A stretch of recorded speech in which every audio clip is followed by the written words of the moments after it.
The man used to be the captain of a battleship powered by magic. Every time the young man opened his eyes, he thought he was going to die. The tall, skinny guy was barely on his feet now. His long black coat and chrome-plated boots were drenched in blood. The captain threw his hand up in the air and demanded that the doctors be called quickly. He felt that he had not long to live. The young man looked more closely at his hand in the officer's uniform and realized with surprise that it was not his hand.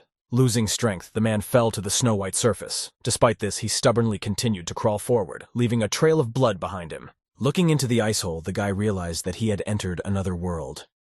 Now his name is Shuan, and he belongs to the Deepwater clan. Ever since he was a child, he had been tutored by attractive maids of various skin colors. All three girls had animal ears and tails. The young man had no responsibilities. He rode the giant turtle with the maids every day and had fun with the girls. However, during one of the walks, the young heir's body was crushed by an ice block during an avalanche. Recalling the events, Shuan unfastened his clothes and examined his torso. The wounds on his body were like marks left by the claws of beasts. The boy summoned a magic circle with skills and abilities. Closing his eyes, he took a place in the very center and began to heal himself. Despite the severe blood loss in this body, all 9 skills were transferred into this body along with the new master. Unfortunately, it was not possible to heal the body with a basic spell. It turned out that the heir lacked the necessary mana for that. A young man with pointed ears and small blue antlers that looked like deer antlers grimaced as he thought he had used up his entire supply. Shuxian remembered that during the battle with the aliens, he had activated all 9 magic skills at the same time. That was how he had gotten to this world. A giant pillar of light was rising on one of the mountains. The young man was saving mana so that he could return to his world and help his partners. He was not alone. On the mountainside, a huge monster like a large hare was stalking its prey. Unfortunately, there was little to eat here. At the moment, the demon was chasing a bug that could satisfy its appetite. Upon closer inspection, the animal appeared to be negligible, and the monster simply crushed it by stepping on it with a powerful clawed paw. Such a meal was simply no fun, and the huge demon moved on, leaving a bloody trail of its footprint. Today had clearly been a bad day. His hunt was almost over, but there was still one creature short of being full. Suddenly the monster with the big red horns found what he needed. A bipedal creature was crouching near the hole. Shuan didn't waste any time either. He managed to catch a huge fish and healed all his wounds. Unfortunately, frying the fish required too much mana, so the young man decided to eat it raw. The huge bipedal monster crept close enough to its victim to cut its life short with a single swing of its axe. At this moment, the guy was just serenely finishing his catch, regretfully thinking that there wasn't enough hot sauce. Shuan sank his teeth into the raw flesh with relish, and was surprised to find that there was another creature present. The young man quickly rolled over and used the huge fish skeleton as a sword, and blocked the attack of the demon trying to kill him. The wolf-faced bipedal monster was amazed by the guy's quick reaction. He hadn't met such opponents before. Shuan irritatedly thought that this beast had almost taken the fish away from him. He was only saved by the agility obtained by wind magic. He ran to the edge of the cliff and stopped in surprise. The huge monster seemed to have vanished into thin air. As he threw the fish skeleton down, the young man realized that he was left on the cliff by himself.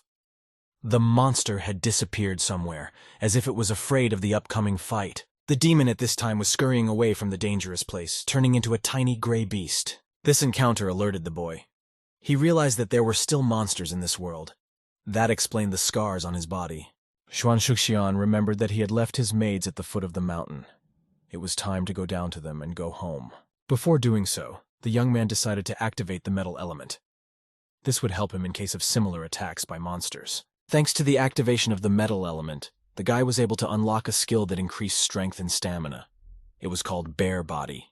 In addition, the air body the ship captain was currently in was too frail. It needed to be strengthened. After watching the turtle riding video again, Guangxia decided that Ruoxiao had had enough and returned to the demon world. The host will need to present the story of how he died due to a tragic accident while walking.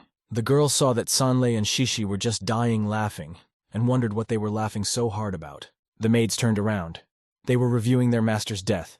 He begged for mercy, but a deal is a deal. On that tragic day, with a fatal wound, Shuan kept trying to escape from his pursuers and called out to the maids for help. One of the girls was sad to review the tape of the beating of the owner. The other said that they could have been killed if they had not sold the owner. Shanlei added that he didn't stand a chance. At the top of the mountain, the young man was bleeding but still kept calling for help. After looking at the last shots of the heir's life falling down the mountain, the girls said that they had no other choice. At that moment, the master approached them. All 3 maids raised their heads in surprise. They didn't expect Shuan to take them by surprise. The young man gave his hand to the girls and said that he was finished. Now they could go home and get some rest. 1,000 years ago, demons became the rulers of the mainland. They enslaved the other peoples and called them the sloths. The lazier a creature was, the higher its level was, and the tastier it seemed to the demons. The lazier the creature, the higher its level, and the tastier it seemed to the demons. Low-level demons raised lazy people and made sure that the lazy people didn't overwork themselves. After a full minute of work, it was time to rest. Every time after devouring the sloths, there was a TV news program about missing people due to worsening weather. The higher demons chose the 5 laziest people every year and made them their priests, and after a while ate them. This was the case with Shuan Shuxian's maids. They fattened the young man and tried to feed him to their boss Ruo Xiao. To their surprise, the guy was back. He looked stronger now. Besides, the host didn't like the food. He decided that he would cook it himself. Qianlei walked up to the young man and suggested that they go to see more of the mountain tomorrow. In fact, the girl had to give it to Ruo Xiao, otherwise she herself would be punished. Shuan Shuxian turned to the maid and glumly said, "There are monsters hunting in those mountains. He was almost killed today." Shishi at this time suggested to just kill the master and drag the corpse to the mountain. Guangxia laid her head on the table dejectedly. She didn't feel like killing herself. Sanglei smiled and exclaimed that there were no monsters in the mountains, and that the boy was just dreaming. The boy thought glumly that the girl couldn't even lie. He told the maid that he had been buried under an avalanche and had no time to sleep. The girl realized that her master did not believe her. She hugged Shuan Shuxian and exclaimed that it was as if he had been replaced. His body and face looked different. The other maids mentally asked her to stop pretending. Pouring the contents of the plate onto the magic seal, Canlei told Shishi that the boy's bloodline had dragon blood flowing in it, and he had become strong on his own. She twirled the plate on her finger thoughtfully and admitted that the host had a beautiful body. Shishi said angrily that they'd better think of a way to kill the guy without arousing suspicion, given that he knows about the demons outside. Faking an accident would be quite difficult. Quanya stated that all the problems only came about because they took the master out for a walk too often. Qianlei exclaimed that there was no need to worry. "We should just kill him." Qianlei said indignantly that they originally wanted to blame it on her. On this day, the TV presenter with glasses was again talking about the avalanche. 9 people were missing. This TV was installed in the bathroom. Getting out of the bathtub, the young man wondered why no one was fixing the monster problem. The boy couldn't understand what was going on.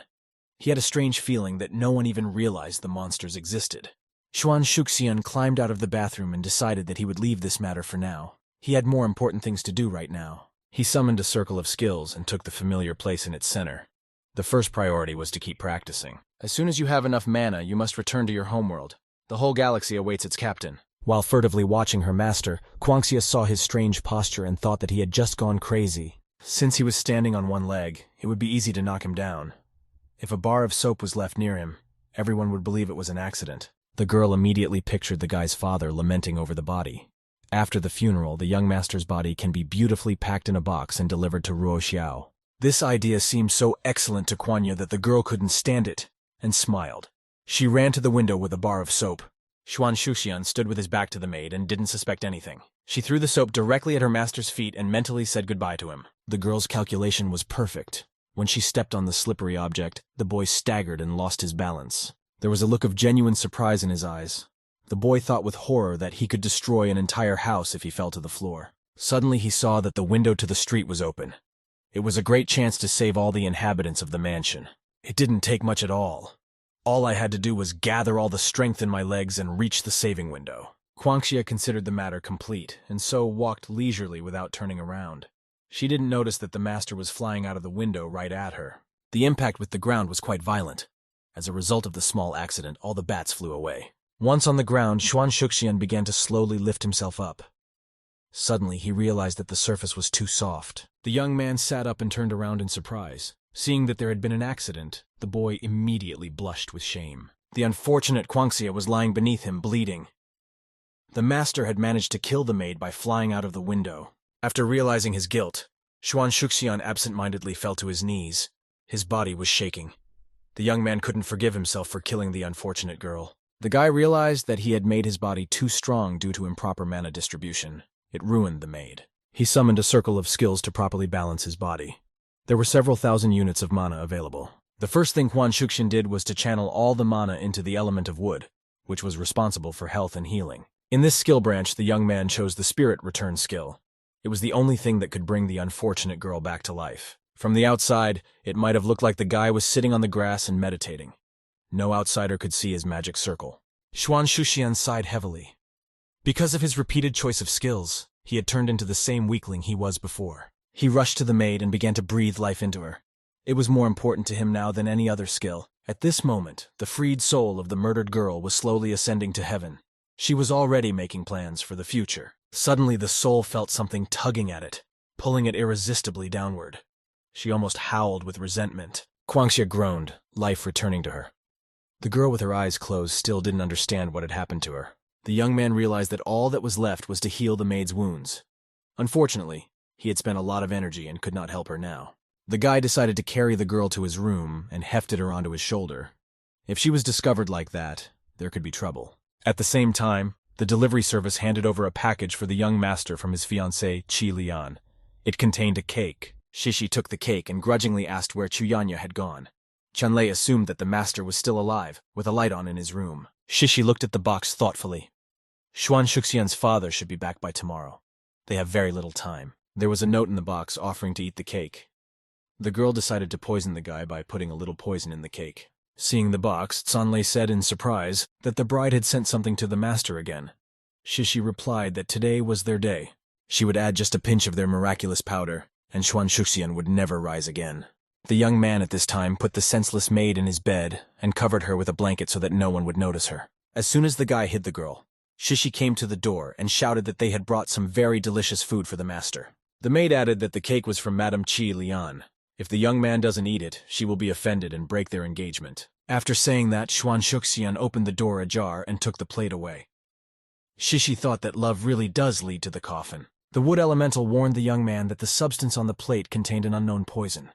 It is valued at 100 points. The boy was at first very surprised to learn that the cake was poisoned. There was no reason known to him for the poisoning. Remembering his marvelous skills, the young gentleman rejoiced and sent the entire contents of the plate into his mouth, tossing the spoon aside. One of the skills of the wood element was remarkable in that it could neutralize any poison and benefit from it. To any human, this poison was deadly, but in this case it contained magic, and the young man could use it to become stronger. He immediately realized that he could gain a full 100 mana points if he used the purification skill from the wood element, and smiled. It was very quiet in the master's room for a long time. Shisha was tired of waiting, so she cautiously peeked through the crack. He saw someone standing outside the door and opened it wide. The girl couldn't help herself and flew headlong into the room. The boy asked if there was any more cake. The maid couldn't believe that her master had survived. Even a small dose of poison would have been enough to kill any man. She irritably rushed away, shouting that she would organize everything now. Shuan Shuxian thanked the girl. Shishi tensely thought about what had happened. She decided that she had simply put too little poison in. It had only affected her master's muscles. Cutting off another piece of cake and pouring more poison powder into it, the girl ran to her host with the treat. To her surprise, the young man easily devoured the whole piece and asked for more. The maid couldn't believe her eyes. It was impossible. Shisha was shaking with anger. She ran to the room with the cake at double speed, deciding she wasn't going to be careful and add more poison. Returning to the host, the girl smiled sweetly and asked if he wanted another piece of cake. The boy was delighted and grabbed the treat. The maid was left with the last piece of cake. She suspected there was something wrong with the poison, enough for a whole village. Shishi winked to herself and decided that this time she would use all the poison she had left. The young man would definitely not survive. The girl brought the rest of the treat to her master and watched his meal with interest. The boy enjoyed the food, comfortably seated on the floor. The maid swore to herself that she would die on the spot if the poison did not produce the desired result this time. Shuan Shuxian was just finishing the cake and was surprised to see that one of his girls had fallen on her back, giving out a gasp. The young man couldn't understand what had happened to her. He assumed that the girl was too tired while running after the cake. The guy grudgingly thought that was really stupid. He could have gone for more himself if Shishi had told him to. Unfortunately, because of the girl's strange behavior, he'll have to spend almost all of his mana supply to heal them. Shuan Shuxian placed the maid next to Kwanya and covered her as well. He asked the girls to stop mutilating themselves. Shenlei saw that the light in the master's room was still on. She realized that the girls still hadn't completed the task. The maid peeked cautiously through the ajar door and wondered if the master was still awake. Entering the room, the girl saw that the young man's bed was still made, and the boy himself was sitting on the headboard of the bed. Seeing the third maid in his room, Shuan Shuxian turned pale. He had a strange premonition that something would happen to her. Shanley looked closely at the young lord and noticed that he had changed. His muscles had disappeared somewhere. She figured those two girls had exhausted him badly. The dragon's power was indeed powerful. The guy was still alive. The speculation of lovemaking made the girl blush. She thought they should have called her friend for help. With a playful wag of her striped tail, Shanley offered her master some entertainment. He had no way of knowing that even succubi had been afraid of her at one time. The girl ran toward the boy, offering to play with her for a bit. The young man yelled to watch his step, but it was too late. She had already stepped on a plate. Losing her balance, the maid flew toward the bed and hit her head on its footboard. The young man sighed heavily and tucked the third girl under the blanket. A huge lump grew on her head. Shuan suspected that something was wrong here for the first time in a day. He had encountered monsters and poisoned food. That didn't change anything, though. I had to accumulate magic mana as soon as possible and return to my world. The young man fell tiredly to his knees beside the bed and decided to continue in the morning. He hoped that the maids would not spoil his life anymore. The boy opened the blanket so the girls could breathe. Besides, he'd never seen a woman in 20 years on the ship. Shuan stroked Kwanya curiously. He liked the girl's smooth skin and her soft hair. In addition, she didn't have a beard. The young man compared the maids to the ship's crew. They were very pretty, but they were weak at the same time. Even a slight breeze could kill them. Glad to be able to lie next to the beautiful creatures, the boy lay down beside them and promised himself that he would avoid their company. The next day, an elderly gentleman returned to the mansion. He was a little surprised that none of the servants were there to greet him. The man was very happy that Mrs. Leon had finally come. The girl asked where her fiancé was. The father promised to go and wake him up. A tall blonde girl in a red dress was waiting impatiently for the young man at the entrance of the house. The girl knew that it was not easy to make a dragon so lazy. The nine-tailed fox turned werewolf held the fan in front of his face thoughtfully and said to himself that the Lord was being too nice to him. Spreading all her tails in different directions, Qilian stomped her foot irritably. She couldn't understand why the groom was making herself wait. The man smiled and assumed that the guy was just really worried when he heard that his fiancée was going to be coming over. Continuing to smile, the host pushed open the door to his son's room and cheerfully announced that he had visitors. Suddenly, he saw a horrifying picture. The bodies of Shuan and the three maidservants were intertwined in an unimaginable figure. The man couldn't believe that his son had engaged in such debauchery right in anticipation of his bride's arrival. He hurriedly closed the door and offered the girl some tea while the young man cleaned the room. Leon assumed it was because of the cake. She said it was her own fault. She should have sent the letter in advance so that no one would speculate about the purpose of the visit. Folding her arms across her chest, the beauty declared that she had only come here to break off her engagement. Qilian belonged to the fifth most powerful family in the entire mainland. The previous owner of the body was just dreaming of getting married. The man begged the girl to change her mind and promised to punish him. The guest proudly replied that she had many such candidates. Seeing that the young man had left the room, Leon asked if he was going to persuade her and hinted that he was going to see a son from the Qingran family today. To her surprise, Shuan immediately put up his hand to say goodbye and wished her a successful life. The father immediately shouted that he was just crazy. The girl thought dejectedly that the boy was in trouble. She covered one eye with her hand and said that the young man was being too insolent. You can't talk to her like that. The star captain couldn't believe that the previous owner of the body tolerated being treated like this. He was even glad his fiancée was leaving him. To speed up the process a bit, it was necessary to spite the arrogant guest. The young man smiled faintly. He suddenly turned to the girl. The fox shifter didn't expect it and instantly blushed, letting go of the phone. Without restraining himself in words, the guy showered his ex-fiancée with insults, forcing her to leave. She blushed even more out of resentment. Qilian nearly cried. No one had ever dared to insult her so rudely before. She was simply speechless. The man couldn't see a lucrative engagement crumbling before his eyes and threw a huge vase of flour at his son. Shuan turned around in time and caught the vase with one hand. The water from the vase spilled onto their guest's marvelous outfit. The man shouted angrily that he was letting himself go too far. The young man replied that he did not throw vases at the guests. The landlord apologized and promised to order new clothes to be brought and to prepare something delicious as an apology. The young man asked not to bother the servants. He would prepare delicious and healthy food himself. The girl listened. She couldn't believe that this underdog had volunteered to cook the food. Qilian was sure that nothing good would come of it. She decided that no amount of food would save him. All she needed now was a hot shower, and then she'd be out of this house for good. Drying her head with a towel, the girl decided to look into the kitchen after all. She was surprised the whole table was filled with various dishes. Qilian couldn't believe it. She remembered that the young man had a habit of just mixing everything in the blender, but now she had an appetite. the master said with a smile that his son had prepared all of this especially for her. The girl swallowed her saliva. This table smelled fragrant. The man placed a container with a straw on the table and warned the guest that the drink was very hot and should be drunk with caution. Shuan Shuxian did not stop tinkering in the kitchen. At the moment, he was deftly and quickly slicing the cucumber into small slices and sending them to the frying pan. Qi Lian condescendingly agreed to try the dishes since the guy had been preparing them in the kitchen all day. She sipped her drink through the straw. Literally a second later, the girl almost cried from happiness. She had never tasted such a delicious drink before. Glancing at his bride, who was methodically emptying one plate after another, the young man thought that women could not be trusted. After all, Qi Lian said that she would only try it, but she has been eating for the 3rd hour. This way, his maids could be left without dinner. Finishing a huge fish, the girl confessed that she decided to break off the engagement because of the fact that the young man walks with the maids. She closed her eyes dreamily and said that she really wished she could just sit at home with him alone and eat all sorts of goodies. Without saying a word, the guy took away a few dishes. Qi Lian shouted that she hadn't finished her meal yet. The young man explained that it was for the maids. The girl became furious and angrily asked why he was treating his servants so well. Shuan Shuxian opened the door to the room and explained that he had played with them all last night. They were hungry. Seeing the 3 maids on the groom's bed, Qi Lian was speechless. Blushing because of the picture she saw, the girl assumed that the young man was just trying to piss her off. Qi Lian tried to find out why Xian was so close to the maids.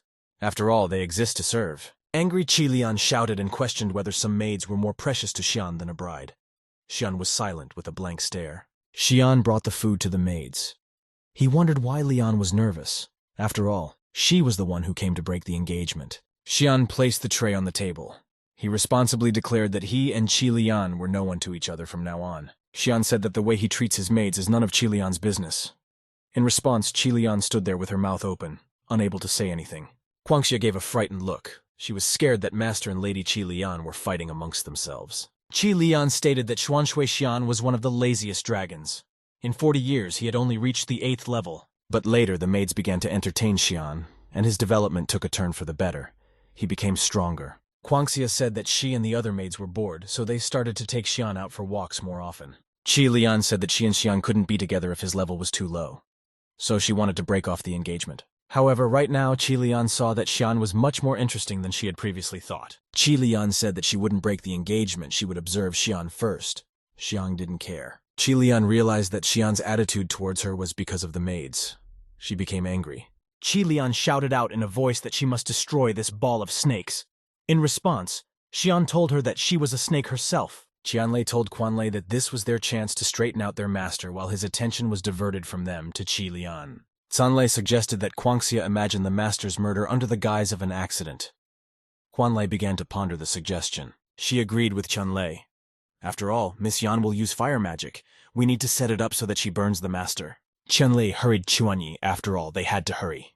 There was very little time. The master was about to pay attention to them. Guangxia was confused and stunned. She felt sorry for her master.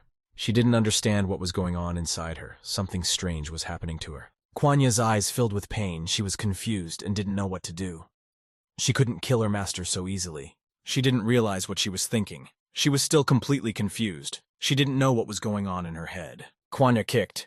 She scooped up the plate. The food from the plate flew up and fell to the floor. She made a mess in the house. The remains of the cooked food from the barbecue also flew away. Chaos reigned inside the house. Qianlei was frightened by this behavior of Quanlai. Qianlei tried to calm Guangxia down by shouting that they were raising Xian for slaughter. There was no point in her worrying about him. Cece wiped her eye and looked at what was happening with astonishment. She said that only by killing the master would they be able to finish the deal. Guangxia almost cried. She realized that she had fallen in love with Xian. He had filled her heart. He had penetrated her heart. He had become a cosmos to her. Guangxia blurted out that she felt something for Xian. Crouching down on the bed, Guangxia fell into Xian's embrace. She exclaimed if Xian was all right. She was too scared for him because he was on the verge of death. Xian answered her that he was really fine and had no pain. He said that he had used the ice shield to protect himself from the fire. Guangxia looked at her master with surprise. After all, everyone knows how strong Miss Yan's fire magic is. Master just didn't want to scare anyone. But he was in pain. Qi Lian put her arm around Xian's shoulder and apologized and asked how he was, because she didn't have time to stop. Guangxia hugged her master tightly and angrily pushed Qi Lian away from him. She hated her. After all, Master almost died because of her. She angrily declared that the Shuan Shui family was no longer related to her. She told her to meddle more in their affairs. Qi Lian stood in a stupor. She was surprised and held her cheek. A slap mark was left on her cheek. Qi Lian, holding her cheek, smiled indulgently and said, "Did Shuan really do this for a maid?" She didn't humiliate herself anymore. Turning around, Qi Lian said goodbye to Shuan Shui Xian. After Qi Lian left, the maids rejoiced and decided to enjoy the food that Xian had prepared. Xian's father asked if Qi Lian would come back for her things next time, but Yan reprimanded that there would be no next time. She held up the contract for the termination of the engagement and was persuaded to sign it. Xian's father told Yan that young people quarrel often, for the more quarrels the stronger the love. He advised her to think about her decision. But to his words, Qi Lian said that it was a marriage of convenience. What love could there be talk of? She turned her attention to the purple-colored utensil. She remembered that she had sent the cake to Xian yesterday in it. There was a note in the dish, which said that the cake was ordinary, but someone decided to cover it with poison to take Xian out. She wondered, did Xian really eat the cake? After all, it was obviously poisoned. No one would even dare to taste it. Yan took the note in her hands and crumpled it. She was dumbfounded. At this point, she stared at the note in surprise. Qi Lian began to smile caustically as she looked at the note. It was clear from her smile that she was up to something. Xian was upset. He wrote on a piece of paper that now they would never become an influential family. No one would ever want them that way. Xian's hair stood up. He continued to write and didn't realize what was happening. His eyes widened in surprise. Qi Lian pushed him away with a blow of magic. He asked her what on earth was she allowing herself to do. Qi Lian announced that their wedding contract has been cancelled as of today. Qi Lian smiled slyly and contentedly. She told herself that she would achieve Xian on her own, without the help of her family. The demon was proving his point. He was proving that Xian had defeated him with a fish skeleton. He had to abandon his body to survive. Kei Lian's back was turned to the demon. The demon was trying to prove to Kei Lian that it wasn't his fault. The demon wondered if Kei Lian was laughing at him. Kei Lian, as one of the demon leaders, should keep his emotions under control. His back was still turned. In an instant, Kei Lian laughed, telling the demon that the situation was ridiculous. He couldn't stop his laughter. The demon shouted the word scum. He slumped against the iron fence. His eyes widened. He was in a stupor. Kei Lian stated that Ruo Xiao, although the weakest of the four, he was also a demon. He was defeated by his own father. It was a disgrace. Kei Lian told him that he had already sent orders to the maids, but it would be up to him to pay them. In return, he thanked Kei Lian, promising to make sushi from Xian. Xian was at this moment unaware of anything preparing breakfast. He preferred fried eggs with lettuce for breakfast. The maids enjoyed the perfect taste of the scones made by Xian. They were amazed at his talents. The consumption of food was interrupted by a shout outside the window. It was Qi Lian, once again shouting Xianya's name. Her shout interrupted her appetite. The maids wondered what she was doing under the windows. Yan kept yelling. She yelled for Xian to come out. Xian exhaled tiredly. He took the basket in his hands and started heading towards the exit to see what Yan needed. The maids tried to talk Xian out of it. Guangxia suggested that Xian stay and go out instead, as she was the one who hit Qi Lian. Qi Lian continued to shout angrily through the window. She said that Xian likes to go out and suggested that he go with her. Xian opened the window and held out a rope-tied basket with unknown contents. It was for Qi Lian. In the basket was an appetizing flatbread prepared by Xian. Qi Lian was pleasantly surprised by such an act. Xian told her that if she behaved well and left here, he would give that tortilla to her. Qi Lian was angry with Xian. She questioned him. Did he really think he could bribe her with a flatbread? She quickly grabbed an appetizing flatbread and started to leave. As she left, she threatened to come back at lunchtime. After a while, Qi Lian returned. Xian was surprised at her appetite. Was one tortilla not enough for her? Qi Lian waited for another flatbread. Qi Lian frowned, her face reddening as if she was pulling something from her body. She clenched her teeth. She ripped off a piece of wool on her body. She left a tail of wool in the basket instead of a tortilla. She threw it in the basket and started to walk away. She told Xian that it was a gift especially for him. As a thank you for the flatbread, she left her tail. Xian looked at Qi Lian in surprise. It was not clear what was in his mind at that moment, but he was dumbfounded by such an act. Xian pondered and wondered to himself, maybe Qi Lian wasn't as bad as he thought. Maybe there is something good in her. Qianlei and Guangxia looked at everything that was happening. Qianlei asked Guangxia what they should do now. She whispered in Guanya's ear. Would they really try to kill their master Xuanshui Xian like this? After all, the deal with the demons had been made. After saying those words, Guanya's eyes filled with anger and hatred. It was obvious from her eyes that she was very angry. At the same moment, Guanlei abruptly kicked Qianlei's face with her foot. Qianlei literally pissed her off with her intentions. Xian saw everything that was happening. He caught the flying flatbread. Xian's back was turned to Shanlei and Guangxia. Xian angrily ordered the maids not to play with the food. The maids apologized on their knees, saying that the flatbread had slipped out of their hands by itself. Cece put her hand on Guanya's shoulder and told her that she had warned her, right? Guangxia frowned. Her eyes felt like they were about to fill with tears. Xian didn't understand how one could treat food like this. He took a small bite of the flatbread. He didn't even realize that he was about to be killed. There were crumbs from the flatbread lying on the floor. With Xian's cleaning magic, they were cleaned up. Guangxia realized that Cece and Shanlei were right. Xuan Shui Xian was just fodder for the demons. It was their job to grow it and then feed it to the demons. Guangxia typed a message on her phone for Ruo Xiao. She recognized that Xian had escaped from him because of the maid's negligence. She decided that she should write the message a little differently, because he could punish Cece and Shanlei. After all, they were a team. Guangxia deleted the previous message form. She began to ponder how she would rephrase the message for Ruo Xiao. She decided not to write anything.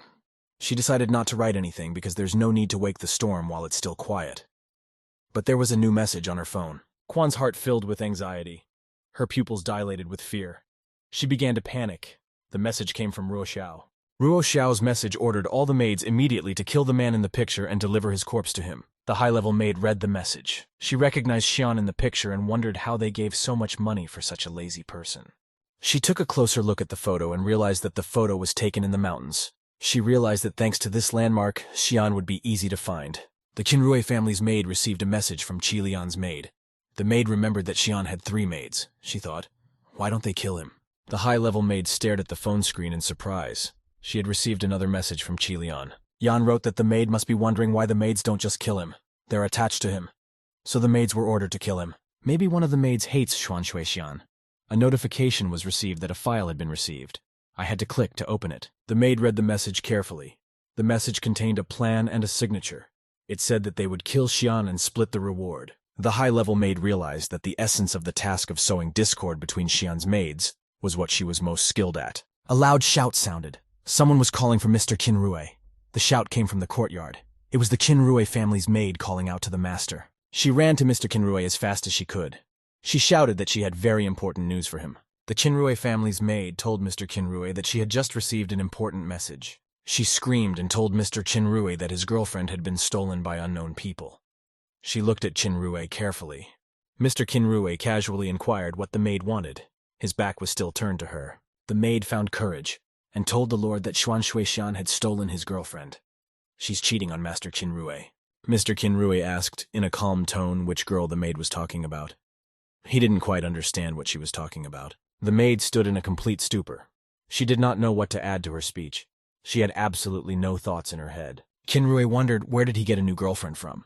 The maid guessed that he had met with some girl yesterday. And then, the maid showed the gentleman a phone that had Qilian's picture on it. She asked him if he remembered her. Mr. Qinrui rejoiced when he saw Qilian's picture. He remembered her. She had many tales. The maid told the lord that Xuan Shui Xian dared to steal his love. They should teach him a lesson. The master agreed with the maid's words. The maid suggested to the master that he go for a walk. The master kindly agreed, saying he would follow her to the forest or to the beach. Meanwhile, Xian wanted to stay at home. But at the same time, Guangxia urged Xian not to stay at home because they would try to kill him. Xian was shocked to hear about it, and Guangxia held his leg and tearfully begged him not to stay at home, but to go for a walk. Xiang nervously wondered who was going to kill him. He was stunned by this news. After all, he hadn't done anything to anyone. Guangxia didn't know how to tell Xiang Yu. She couldn't find the right words. She knew that he would be shocked by her words. At one point, Qianlei said that it would be all the maids, including the 3 of them, who would try to kill Xian. Qianlei looked at Xian with wide eyes. Guangxia immediately started yelling at Qianlei. Qianlei said in response, "Will they really keep hiding it?" Xuan Shui Xian realized that people were being cultivated to be fed to demons. Xian immediately started asking the maids for details. It turned out that they wanted to raise him, make him a priest, and feed him to the demons. The maids confessed that they had abandoned Xian in the mountains. There, he was to be killed and devoured by the demon Ruo Xiao. Xian remembered who Ruo Xiao was. With a curious look, Xian asked the maids how to pump up his level of laziness and become a priest. Shanlei told him that just lying in one place and moving around was enough. Cece added that it was preferable to do it with a phone in hand. They told him to assume a comfortable pose. Xian asked what to do next, to which the maids replied, "Play on the phone and sleep if you have the desire." The maids brought snacks to the master. They weren't as tasty as the food Xian had prepared, but they weren't bad either. Shuan frightenedly noticed that the training to develop the level of laziness was some strange. He was lying down with his phone in his hands. Shuan was still lying there with the phone in his hands. He realized that this was actually the purest of relaxation. He wondered if looking at his phone was the most important thing in training. He saw some article about swords.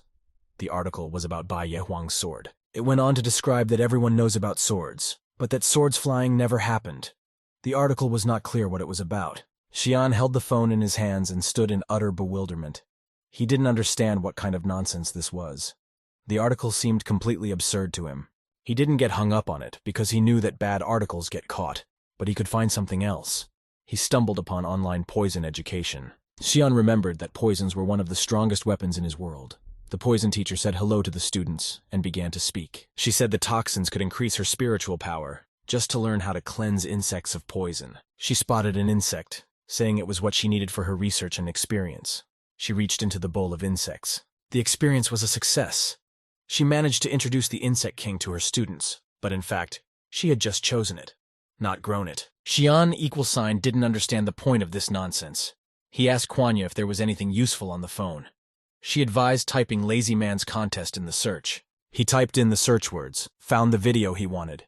It was an interview with the winner of the 999th Lazy Man's Contest. Jin Yushi said in an interview that he doesn't possess magic, doesn't use poisons, doesn't fly swords, and can't fight. But with all his strength, he was lying on the stage. Jin Yushi stood in front of the camera. He was smiling broadly. The people shouted that he was the champion, and no one but him among the lazy people was worthy of such glory.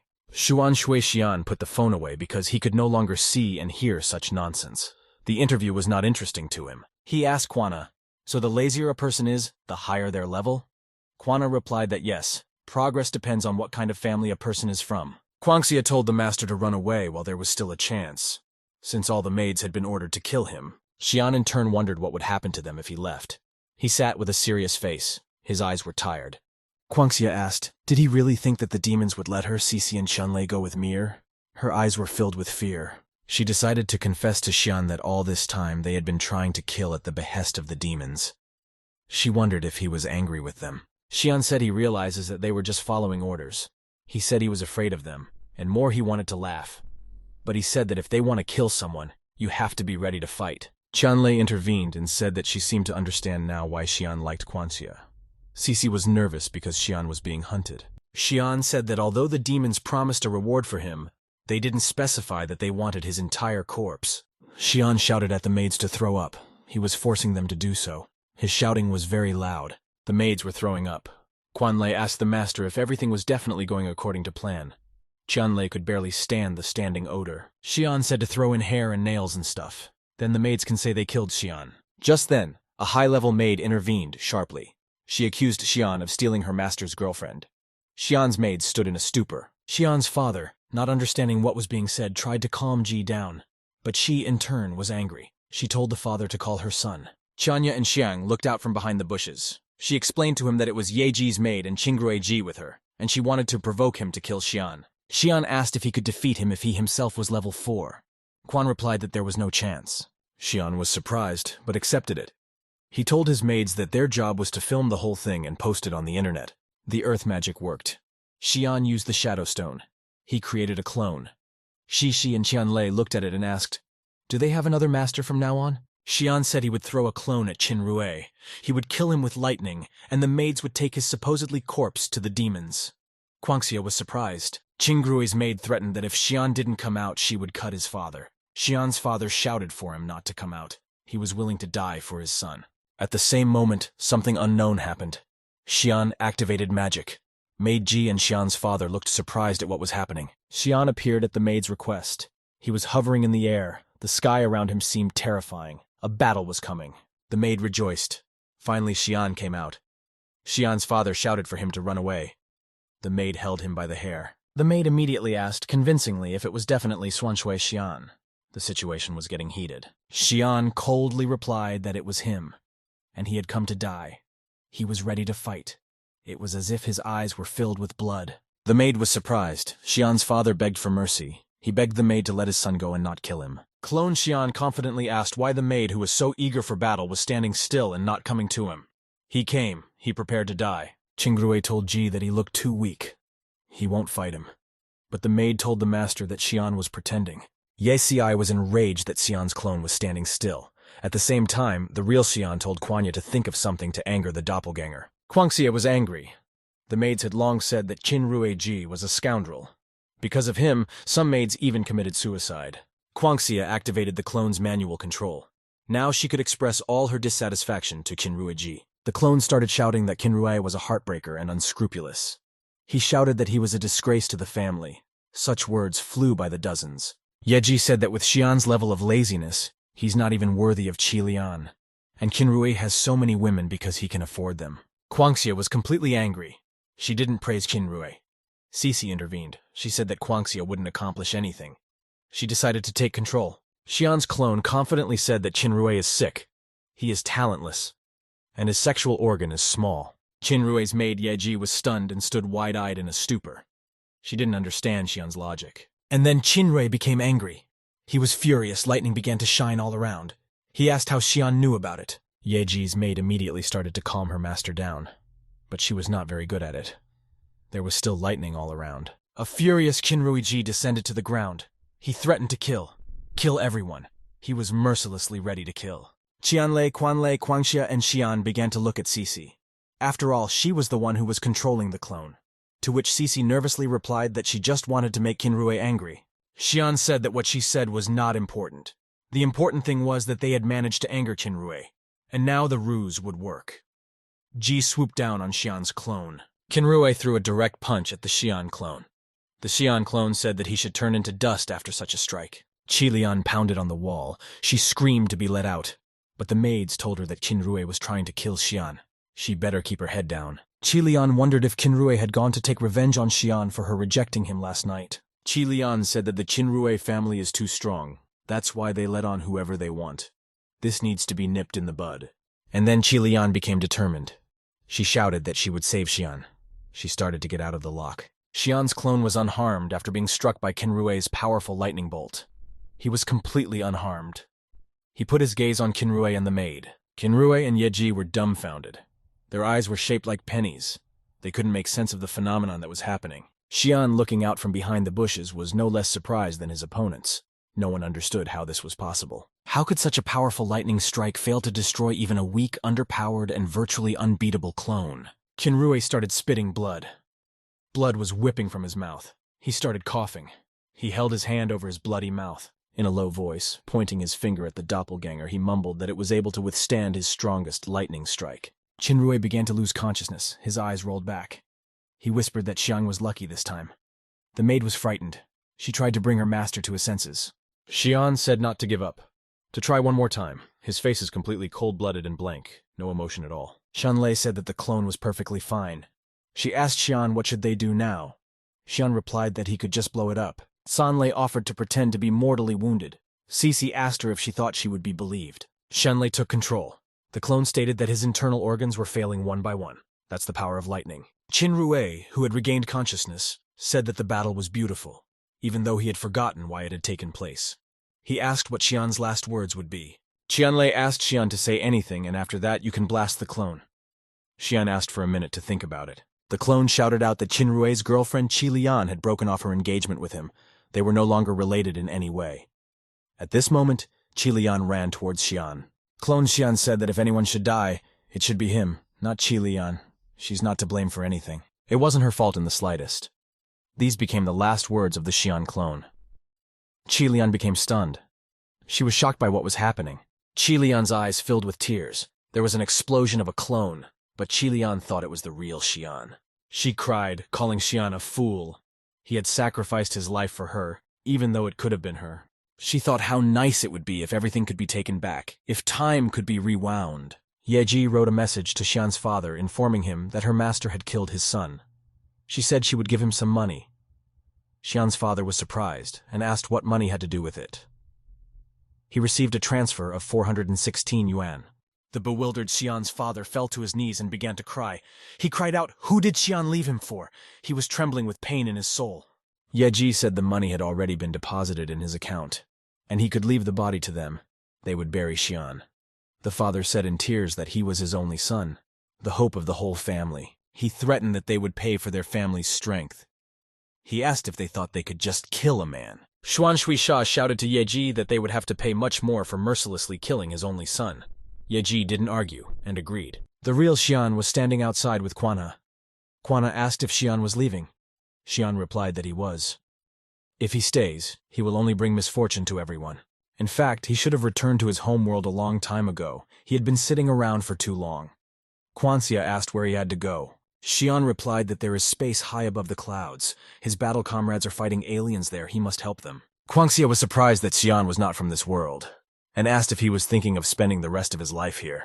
Shuan replied that he liked it here, but he wasn't used to this kind of life and environment. He was used to space. Kwanxia didn't argue. After all, it was his decision. She asked how they could help him come back. Shuan showed her the elements he possessed. There are 9 in all. They are metal, wood, water, fire, earth, wind, lightning, light, and darkness. He needs to gather enough energy to activate all of them. He began to tell her that when Cece brought him the poison, he split it into energy and absorbed it. Cece exhaled quietly, saying that she was already doubting her powers. Cece asked if Shuan used the element of wood to cure her. If so, she could poison him and he would cure her. That way, they would have infinite energy. Shuan said that he spent 10 times more energy on the treatment than he got from the poison. It's best not to do that. Cece added that on top of all this, Shuan would be in a lot of pain. So it's really best not to do such things. Qianlei gave the robe to Shuan, asking him to try it. Cece said that actually, it's not as weak as he thinks it is. Shuan took Qianlei's mantle in his hands, and at the same moment, 1,000 mana points were added. He was pleasantly surprised. Shuan said that he only touched this mantle and immediately received 1,000 mana. He asked what kind of cloak was it. She replied that it was a low-level demon cloak. Kuangxia looked at Xian M, saying that her gloves enhanced magic. She touched his hands with her gloves to make sure. Chenli confidently said that even their trinkets enhanced the power of magic, what to speak of ancient artifacts. Xian was surprised. He said that it was unlikely that they could just find them. Qianlei said that there would be a competition today, with an artifact as a reward. But she stated that Xian would have to choose a new name, since Xuan Shui Xian was already dead. There was a line on the tablet to enter a name. Xian said then used his real name. He started typing his real name into the input line on the tablet. Yeji rejoiced at the fulfillment of her goal. She finally reached the portal to the demon world. She wondered why Xian's corpse smelled so stinky. At one point there was an explosion. Everything around was on fire. Yeji flew into the air with the coffin that supposedly contained Xian's corpse. Then, out of nowhere, Qi Lian appeared. She persuaded Yeji to lower the coffin with her lover's corpse to the floor. She angrily ordered Yeji not to touch her lover's remains. Xuan Shui Xian. She was enveloped in fire. Yeji was surprised and wondered, when did Qi Lian's magic have time to get so pumped up? She shouted to Qi Lian that Xian was already dead. He needed to be buried. Hearing the word bury, Qi Lian was very surprised. It was as if she became furious after hearing it. She looked at Yesi as if she was a victim. Yeji said she read her maid's correspondence with Qi Lian.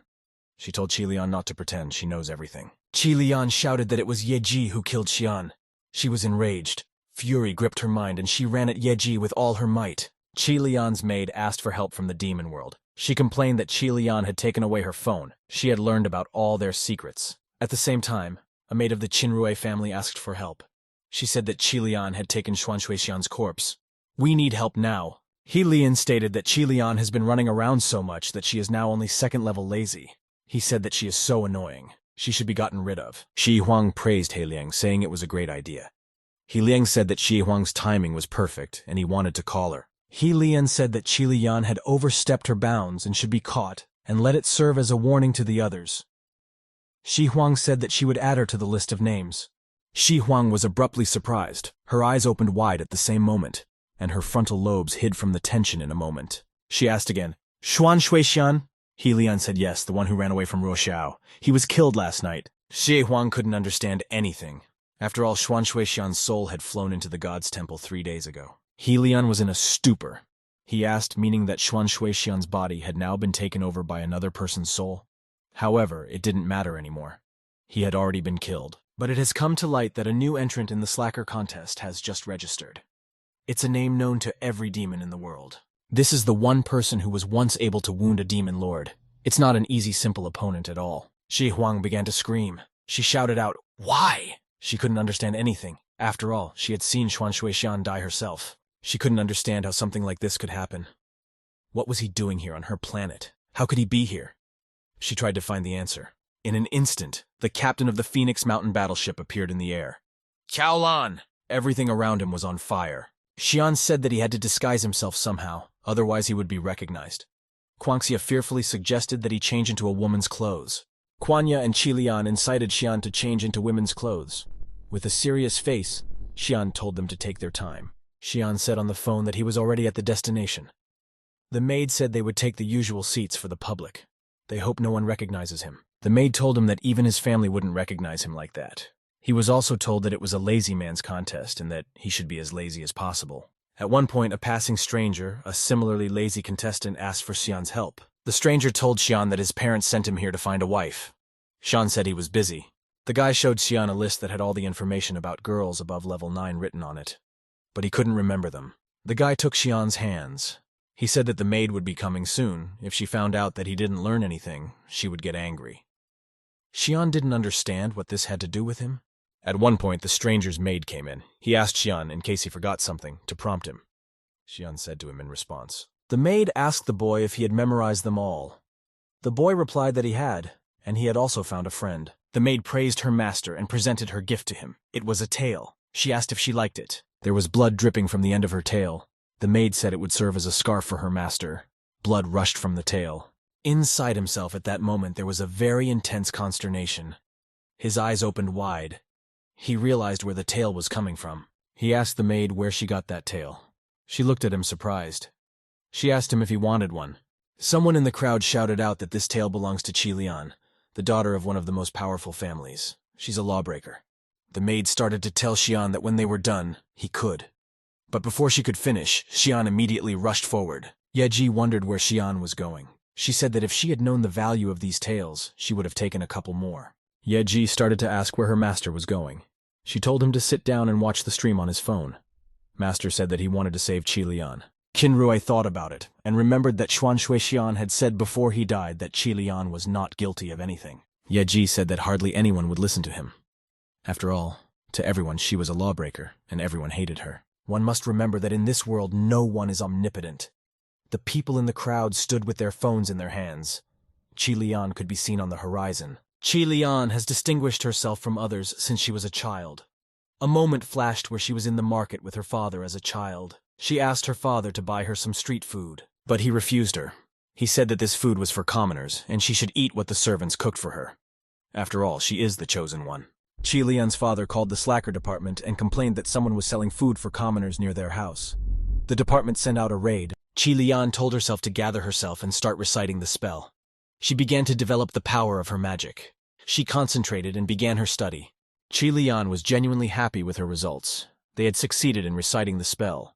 The magic had worked. Qilian's father walked into the room. He asked what his daughter was doing. She said that the book she was holding was a way to enhance magic. Father abruptly punched Qilian and took the book away from her. Qilian fell to the side. She was very much frightened by such an act. Her father insulted her and ordered her not to move, then she would be stronger. He called the lazy man's office and complained that the library had books about magic. At the laziness department, Qilian's father was told that he had accepted the challenge and would destroy the banned literature as soon as possible. Qilian told her father that she was bored. She wants to go out because she's tired of sitting at home and lying down. Father immediately stopped Qilian. He said that she was only second level, so how will she face her ancestors? Yan frowned. Father saw on Qilian's phone that Xuan Shuixian had already agreed to the wedding. So why hadn't she added him as a friend yet? Qilian said that Xian is level 8. All he does is lie down and sleep. She is not interested in being with such a person. She saw a new picture on Xian's page. It showed a happy Xian and his maids floating on a turtle. Qilian read Xian's post in which he wrote that today, he was taken out for a walk for the first time, with azure skies and clear water all around. Xian's laziness level dropped to 4th, and Qilian's father decided that they would break off the engagement. Qilian said that she even started to like Xian. Qilian's father asked, "What good is it if she likes him? You can't buy anything for love, right? Unless they can die in hunger and happiness." Qilian apologized to her father. Her gaze was tired. She was tired of her father deciding her fate. There was blood running down Qilian's face. She said that she was willing to die together with Xuan Shuixiang, even in hunger, even in the cold. Shi Huang said that Yan was abusing books and trying to study. Now she will be sacrificed to the god of Lenny in honor of the opening of the lazy man's competition. The wounded Qilian said softly that they had all been deceived. She was kneeling in front of Ji Huang and holding Xian's remains. She said that demons put servants on people, make people lazy, and then eat them like pigs. She said Xian killed Yeji. Qinrui asked Yeji if everything Qilian said was true. Yeji said that it was a lie and there was no need to believe it. Qilian showed the correspondence of the conspirators. There was a call to kill her as soon as possible, but no one believed her because it was easy to forge the correspondence. Guangxia was panicked by what she saw. She began to dash through the crowd to help Qilian. Cece asked, "Why would she do that?" Guangxia said that Qilian had risked her life to save Xuan Shuixian's supposedly dead body. She didn't want Qilian to die. But Qianlei intervened in the conversation and said that they were powerless in this situation and couldn't save Qilian no matter what they did now. Standing there with Qilian was Ji Huang. She was one of the most powerful demons in the world. Against her they were powerless. Ji Huang gently took Qilian by the chin. She said her words were vile yet true. She saddened Qilian by saying that alas she would not be able to awaken people's clouded minds with her words. She was doomed. And at one moment, when Ji Huang was about to explain the reason for the impossibility, Qilian was surprised at what was happening. Out of nowhere, Xuan Shuixian appeared. He came to rescue Qilian. After all, he couldn't leave her in trouble. She was innocent. Ji Huang continued to say that no one would listen to Qilian alone. She is powerless, and will not be able to correct people's minds. People in the crowd shouted that someone had broken through to the altar. They were worried about Ji Huang. Guangxia gave a surprised look and realized that it was the master. Ji Huang turned around, heard people shouting, and was stunned. She realized that Qilian was not alone here. Xuan Shuixian grabbed Qilian with great speed. He rescued her from Ji Huang's clutches. Ji Huang was surprised. Ji Huang's white silk dress was torn. She was only standing in her underwear. She still didn't understand anything. There was blood running down her body. The people in the crowd shouted that Xian dared to defame Lady Ji Huang. Qianlei said that Ji Huang was a demon of seduction. Cece asked Qianlei how she knew about Ji Huang being a seduction demon. Qianlei replied that it was better for Cece not to ask. The maid started shouting that Ji Huang was devouring all the men in the vicinity with seduction. Master will definitely not be able to handle her. The savior Qilian told her to go with him. He will cure her. But she said there is the corpse of her lover. Qianlei shouted to Xian to run away. Ji Huang stepped on the box containing the remains of, supposedly, Xian. Qilian was stunned. Ji Huang said that she didn't think there would be a fool like him. Ji Huang took a seductive pose and said that she wasn't worried about anything because very soon she would take all of Savior Yan's strength. Qilian thanked her savior and said that it was time for him to run away. Xian asked what element Ji Huang was going to use. Xian decided that it would be best to use all the defense skills. Huang wondered, so why wasn't he dodging? She said that her magic would bind Xian in place and he wouldn't be able to resist her. By doing so, she would take away all his life force. Xian's defense skills had taken effect. He gained 1,314 mana points. Qilian clung tightly to him. Xian realized that Ji Huang had used poison against him, and he in turn could refine that poison into mana. This was to his advantage. Ji Huang didn't understand why nothing happened to him after such a blow. She wondered if she had hit her opponent accurately. Xian realized that he couldn't scare Ji Huang away. He decided to pretend to be badly injured. Only then would she continue to attack. Qinrui was sitting with Yeji. Suddenly he sneezed. Yeji reprimanded her master. She had already asked him far too many times not to sneeze on her. Xian began to pretend. Qilian immediately walked over to him. She was afraid that something was wrong with her savior. Suddenly he said that he was Xuan Shuixian. Everyone thought he was dead. Ji Huang's eyes looked like they were about to burst with surprise. Xian said that he was not dead. They had injured Qilian, and he had risen from hell and come to avenge his beloved. His eyes were filled with anger. One of the lazy people sat on the couch and thought, why did Qilian have to do this? Why did she deserve such an attitude and fate? Lazy said he was even interested in watching it.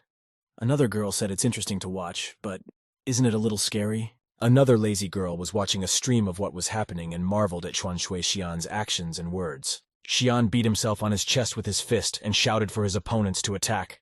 Qilian was scared and tearfully asked Xian to stop. The crowd stood at Se Huang's side. They were shouting that Xian was crazy and should be thrown out of here. Se Huang realized that Xian had come from another world. The demons said that they placed markings on the bodies of all creatures in this world. The lazier the creature, the higher its level. High-level sloths are just fatter and tastier. Xian was a low-level sloth, but right now he had a strong soul in his body. Shi Huang realized that she couldn't fight him. Shi Huang came up with a plan. She started crying to prevent a fight.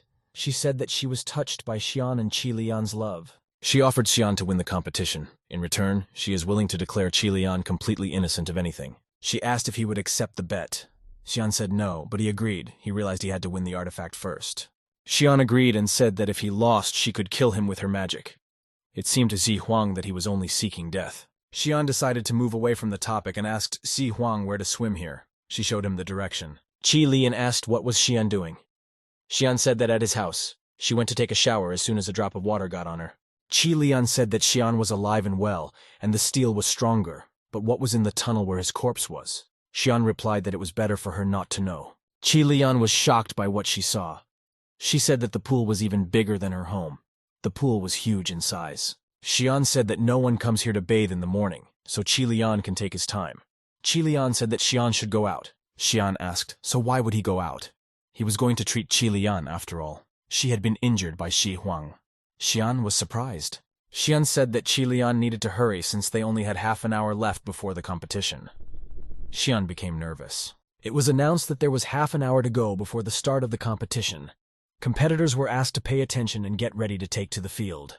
One of the lazy girls said she was sick of it all. Another girl said that the program was being shown all over the country and that they should prepare for it. The girl with purple hair squinted her eyes and asked, had those two already started? She couldn't understand what was going on. Xian was with Qi Lian in the pool. He was telling her that she was too excited. He would feel uncomfortable that way. He asked if she could calm down. Qi Lian's foot was underwater. Qi Lian suddenly slipped. With a sudden movement, she started to fall on her back. Xuan Shui Xian was scared for her beloved. She asked her to be her a little more careful.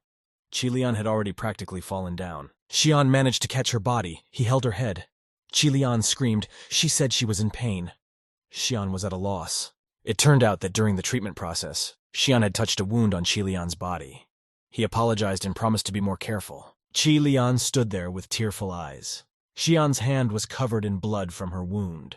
He thought, after all, for the sake of bringing back his corpse, she had risked herself. He asked her if the demoness had hurt her. He angrily stated that he would deal with her after the competition. He wanted to avenge Qi Lian. But Qi Lian replied that it wasn't the demoness but the spectators. They threw stones at her. They also cut off her beautiful tails. Xian was angry. Qi Lian was still very sad.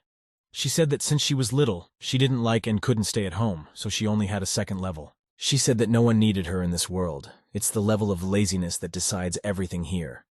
No one believes her when she says demons raise people for slaughter. Xian said that it was understandable. Thousands of lazy people were elevated to the rank of gods. Scum like him are no use to society at all. There were tears in Qi Lian's eyes. She told Xian that he didn't have to sacrifice everything for her. She was in love with him. But Xian said that he should sacrifice everything for her. After all, he's just like her. Xian was surprised at his persistence. Xian hugged and pulled Qi Lian tightly against him. Qi Lian drowned in his embrace. She felt the warmth of love for the first time in a long time. Xian said that Qi Lian was right. It was all the work of demons. He gently held her face. Qi Lian couldn't stop crying. Xian and Qi Lian's eye contact was very strong. Xian promised Qi Lian that he would help other people find out the truth. Xian said that Qi Lian's tails were back in place. She was now just like she was before. But the tears from Qi Lian's eye endlessly poured out. Qi Lian hugged very tightly and pressed herself against Xian's body. She was asking for forgiveness. Xian didn't understand what she was talking about. He was stunned. Yan continued to roar and said that she was too weak, and her dad wanted her and Xian to get married so that their family would be stronger. Xian hugged Yan and said that he understood. He was only level 4 now. Her father didn't need him. Yes, and they had already broken off the engagement. Yan yelled for Xian to let him finish. Qi Lian took Xian by the robe and said that from now on, she had become completely free of everything. It was as if she was hinting at something. She moved closer to face Xian. She said that after the competition, but she had time to finish her sentence. Before she could finish her sentence, the competition began. The first round was announced. It was a round held in the water. Lazy girls wonder what they were doing here so early. The girl said it just shows they're not lazy enough. Xian was wary. He asked in surprise, would the first round really be in the pool? Qi Lian choked and coughed. Xian asked what Qi Lian hadn't said. At that moment, she coughed and a stream of water came out of her mouth. And then Qi Lian's father appeared. He was level 8. He asked her questions. Had you dishonored the family enough? She looked at him fearfully. Shuan looked at Yan's father without understanding anything. Father Yan told Shuan that he liked him. He admitted that he didn't think that Shuan would not only degrade himself, but also bring Qilian with him. Shuan angrily replied to Qilian's father. He said that she didn't say anything like that to him. He didn't understand what he wanted from her. Qilian's father leaned over Xiang. He said that he was the judge of the lazy man's competition. He glanced angrily at Xian and wished him good luck. Everyone except the participants were asked to leave the pool. Qilian shouted to her father that Xian was not what he thought he was. Qilian said in a calm tone, telling Xian not to worry but just try his best and then he would win the competition. Xian said that he would be happy to try, but what would she tell him to do? Would he sit in the water and sour? It was as if Xian was unsure of himself. The board stated that the rankings depended equally on the audience and the judges. 8 contestants would advance to the next round. Xian realized that there were only 10 minutes left until the end of the round, and he was at the very bottom of the rankings. He wondered, what did the ranking even depend on? The information given in the booklet he was handed before the competition was completely useless in Xian's opinion. 5th place went to the Zhu Mao Purple Mage family. Beast. Profession, Master of Poisons. The family had the 6th level of laziness. 4th place went to the Peach Heart family, Taoxin Luo, a vampire, and the profession was a summoner. The laziness level was 7th. 3rd place went to the White Metal family, Baya Yuan, an angel with the profession of a swordswoman, level lazy 8th. The 2nd place was taken by the Jewel family, Jinyu Rue, a person with a profession of following destiny. The level of laziness is 18th. She's already managed to complete all her daily tasks, but she's still playing.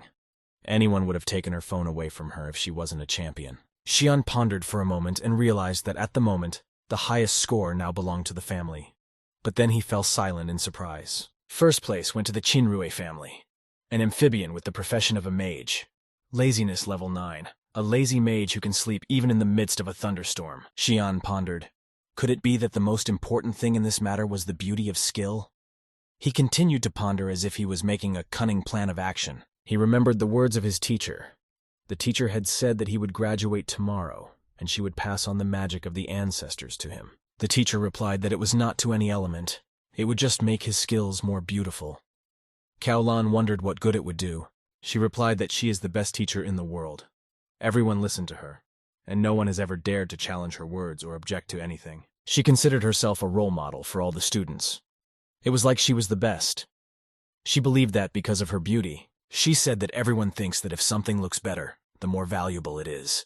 If you have to face a stronger enemy, you have to hit and run. Xian decided to try using this skill and see how he would manage to use it for the first time in his entire life. The judge was looking at the board of contestants.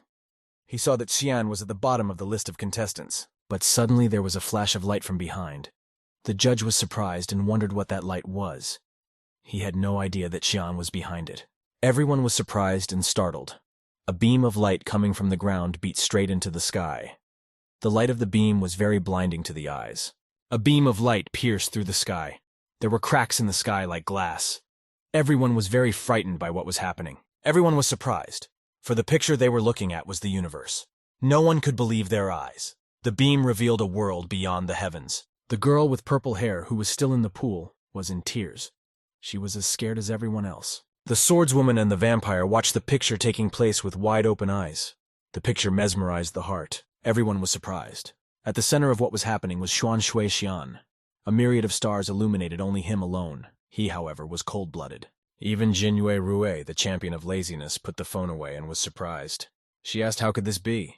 She said that even she couldn't do that. The judge immediately became indignant and shouted that such an apparition couldn't be made by just a 4th level of laziness. There's something wrong here.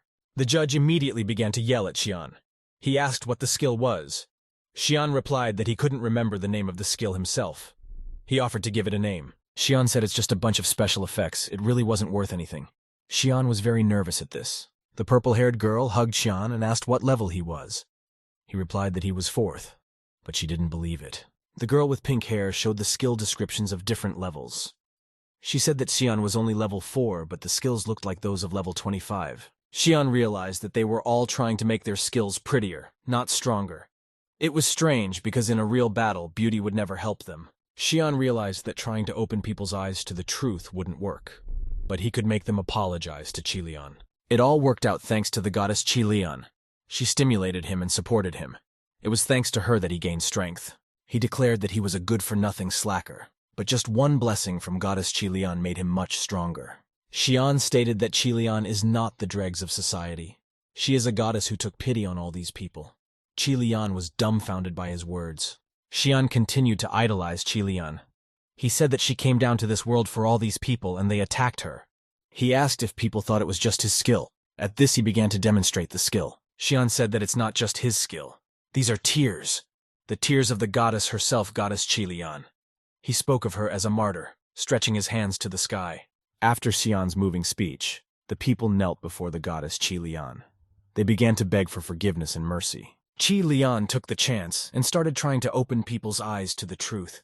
She shouted that the demons were raising them all for slaughter. But then she thought deeply, why would Shuan choose to deceive them?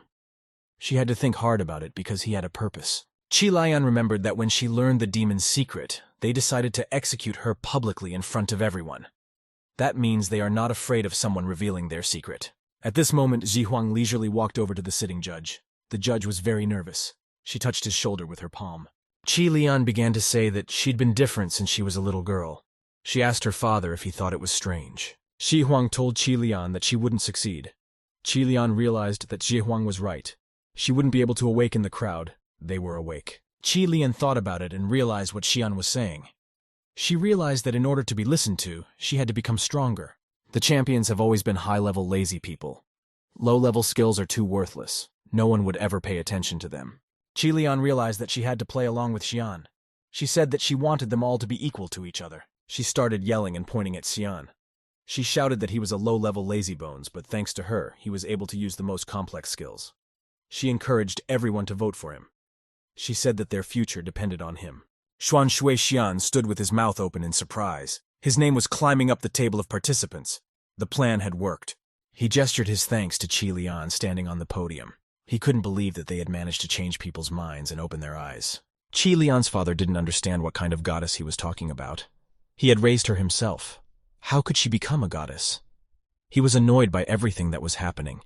He said that they had everyone fooled. After all, he himself had put the mark of laziness on others. He knew better how it all worked. Nothing depended on his voice now. Xuan Shuixian questioned the audience.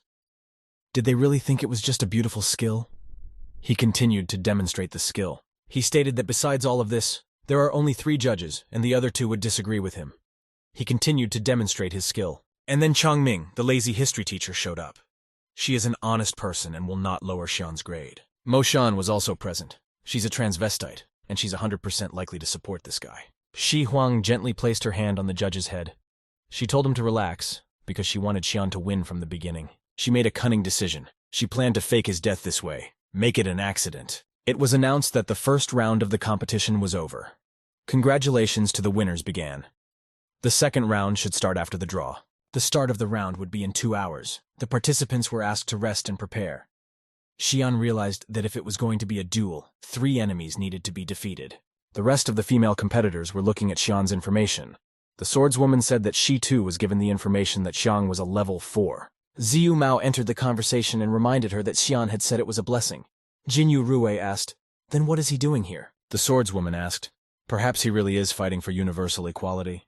But Jinyu Rue replied that no, selfishness is an invincible instinct. Taoxin Luo said she could help. She only needed a drop of Xian's blood, and she would know about his entire past.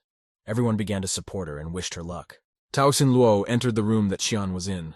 She was walking and stumbled on purpose, apparently in order to attract Xian's attention. Taoxin Luo fell down.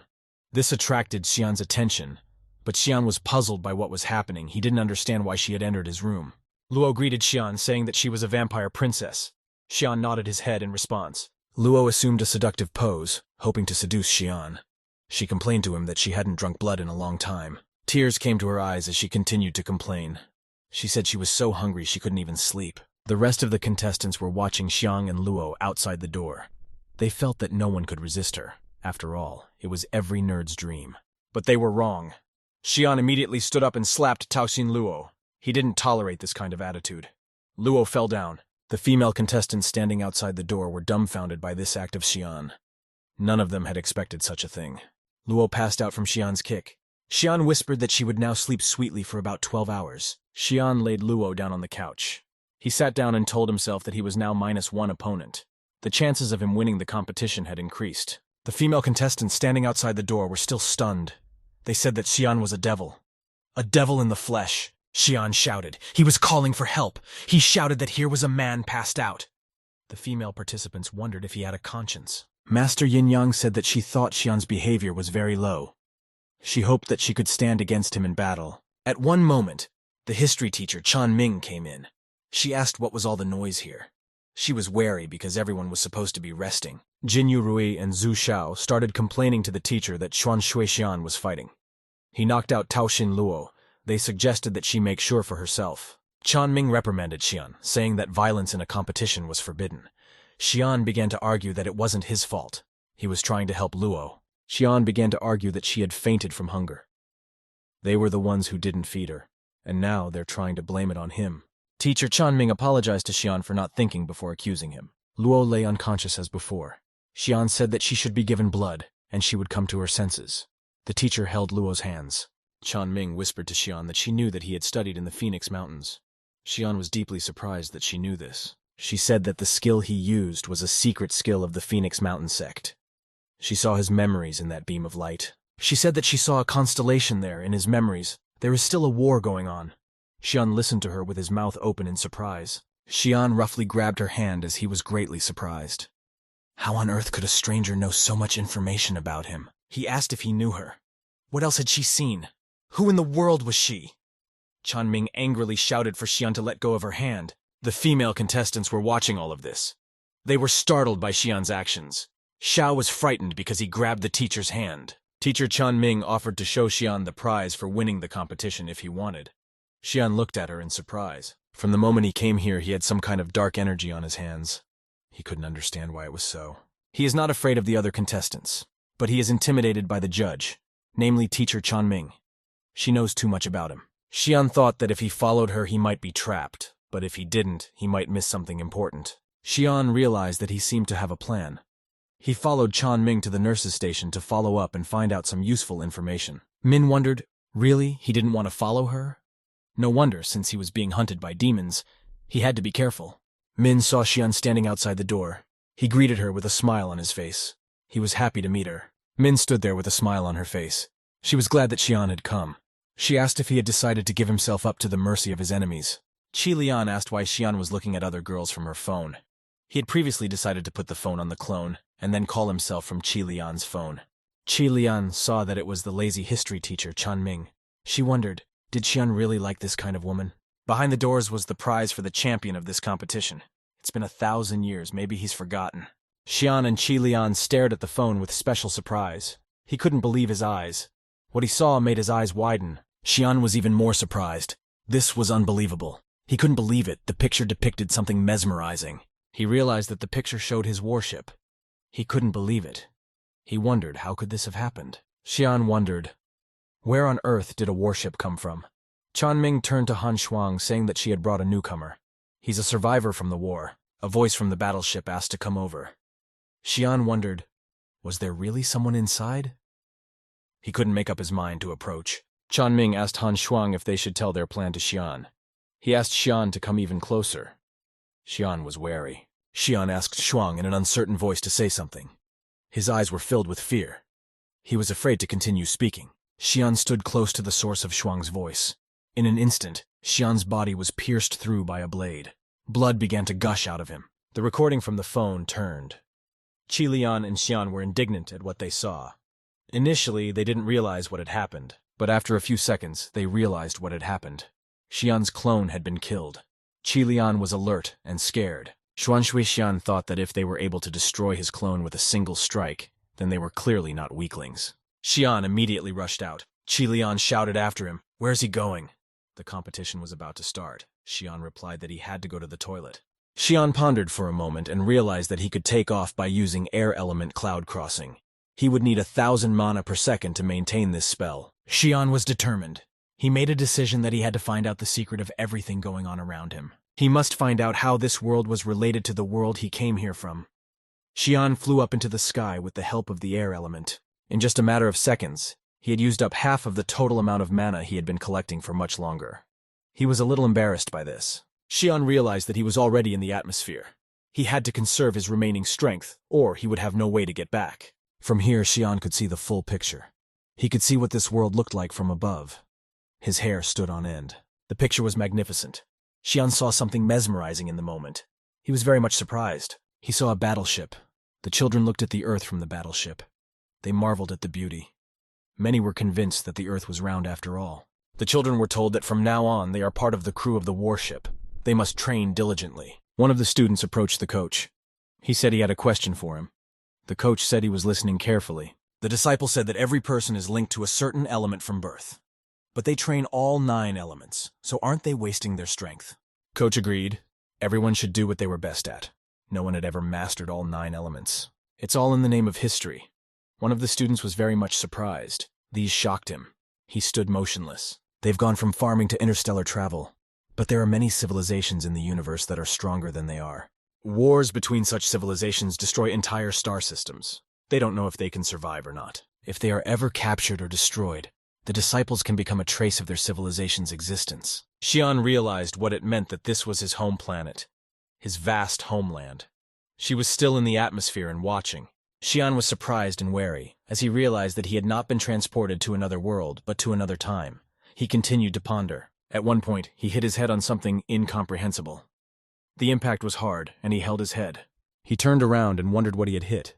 He couldn't understand how he could have hit it if there was nothing behind him. Turning around, he was shocked.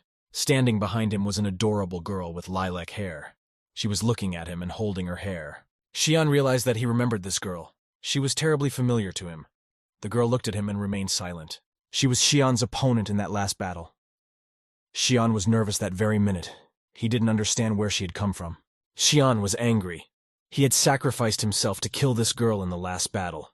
He was utterly perplexed. He wondered, how could she be alive? The girl shouted to Shan Yu. She glared angrily at him. With her gaze, it was as if she was eating him up. Shuan said that he had a lot of questions, but if he didn't go back now, he would crash to death. He had no mana left at all. The girl became angry.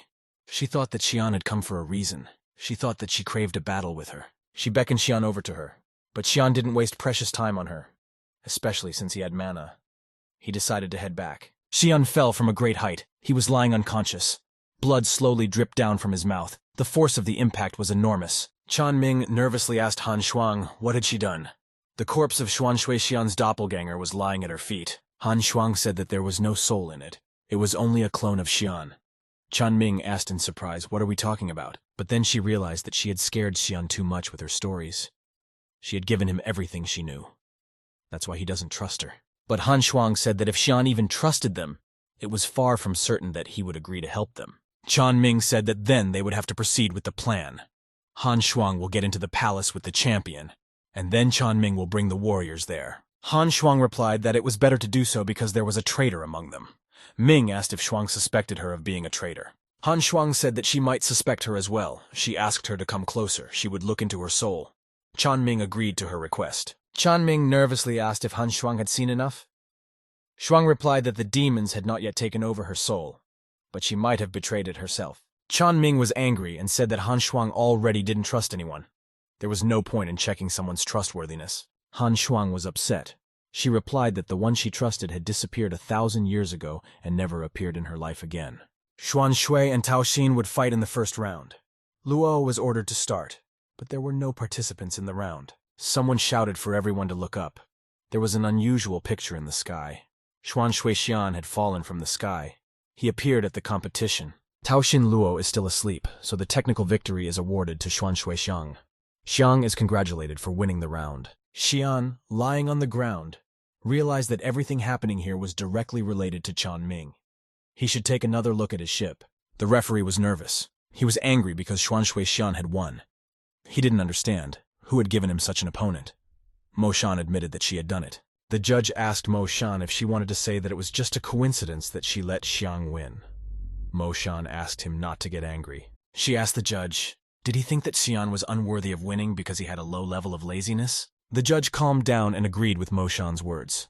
They should give people hope for victory, for something better. The judge immediately wrote to Ji Huang that Xuan Shuixian had won again. Shi Huang replied not to worry, her men would take care of Xiang. The judge, after reading Zi Huang's message, sat puzzled. He didn't understand what she meant. He was trying to figure out who would take care of him. While the judge was poking into his phone, Shuan appeared. He asked where teacher Chan Ming was. The judge replied that she had gone to the restroom and disappeared. Shuan thanked the judge for answering his question and said goodbye to him. But the judge looked up at him at this moment. He was stunned. At the same moment, the judge's mind was gripped by anger. He ordered Shuan to stay away from his daughter. Shuan tried to calm him down. The judge put his gaze on Xuan Shuixian's palm and stopped. His eyes were filled with the deepest surprise. He told Shuan that there was dark qi on his hand. Shuan was surprised and asked if the judge could also see dark qi. The judge grabbed Xuan Shuixiang's arm and led him behind him. Xiang asked, "Where is he dragging him to?" Mo Shan, as before, was filming everything on camera. Zhu Xiao and Swordswoman saw what was happening. Swordswoman shouted that Xian had decided to grease himself and beg for victory from the judge. At one moment, a stranger appeared. He flew into Zhu Xiao. She squealed in pain. He mocked Xiang and said that he could only rely on others to help him. The swordswoman made a remark, saying that he could have apologized for flying into the man. Zhu Xiao groaned in pain. The stranger only laughed in response to swordswoman's remark, saying that he wouldn't apologize, because he never apologizes. Ling Yao shouted that a girl with white hair had put on a dress like the ancient priests and was walking around, but she replied that she was a priestess. He asked why swordswoman was looking at him. It pissed him off that all she did was drink tea and milk. He asked if she was afraid of becoming fat. It was announced that Zhu Xiao and Lin Hao Yaoxi would fight in the second round. Xiao told Lin Hao that it was their turn. Ling Yao tried to piss them all off, but he failed. He wondered if they were so lazy that they didn't even know how to be angry. He decided that he didn't care about them for now. His main objective was to prevent Xuan Shuixian from becoming the champion of this competition. Xuan Shui was with the judge. He wondered if what he had in his hand was the seal of the curse or something else. The judge answered him that yes, there was a curse seal on his hand. Xian realized that it was the magic of darkness. That's why he couldn't remove it by purification. The judge said that the more people around him who were angry, the worse he would get. He advised him to run away to a quiet corner where no one was around. The judge told Xiang not to disturb any of the people, and then he wouldn't kill him. He looked at Xian seriously. But at that very minute, something terrible and strange happened to Xiang. He began to feel very ill. The judge asked if he was all right. The judge was surprised. It turned out the curse was stronger than he thought. Xian was squeezed very hard. Xian said that his strength was too low. Xian said that so far he only has enough mana for healing. He's constantly taking damage. If he has no mana left, he will die. He has to find it somewhere. Xian looked up at the sky, and in an instant he was illuminated. Another bright idea popped into his head. He pondered for a moment. He asked the judge if the pool water had been removed. The judge said no. He asked for silence. The judge called the maids to help Xian. Xian thanked the judge for answering his question and said goodbye. He rushed off to the side. The judge shouted at him to stop. Ling Gao Yaosu stood on the podium and addressed the audience. He said that he had come here to tell them something very important. He drew in his chest and proudly declared that he thought everyone in the competition was a complete idiot. The audience was angered by Lin Hao's words. He pissed everyone off.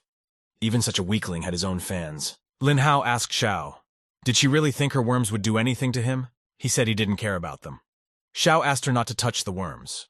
Ling Gao Yaoxi began to mock his rival. He said that she should not give up, and kept threatening her with killing worms. In an instant, Lin Hao Yaoxi threw the can of worms at Xiao and stomped on them. He wanted to play on her nerves and make her cry. Xiao's heart and mind became hysterical. She began to sob. Her eyes were flooding with tears.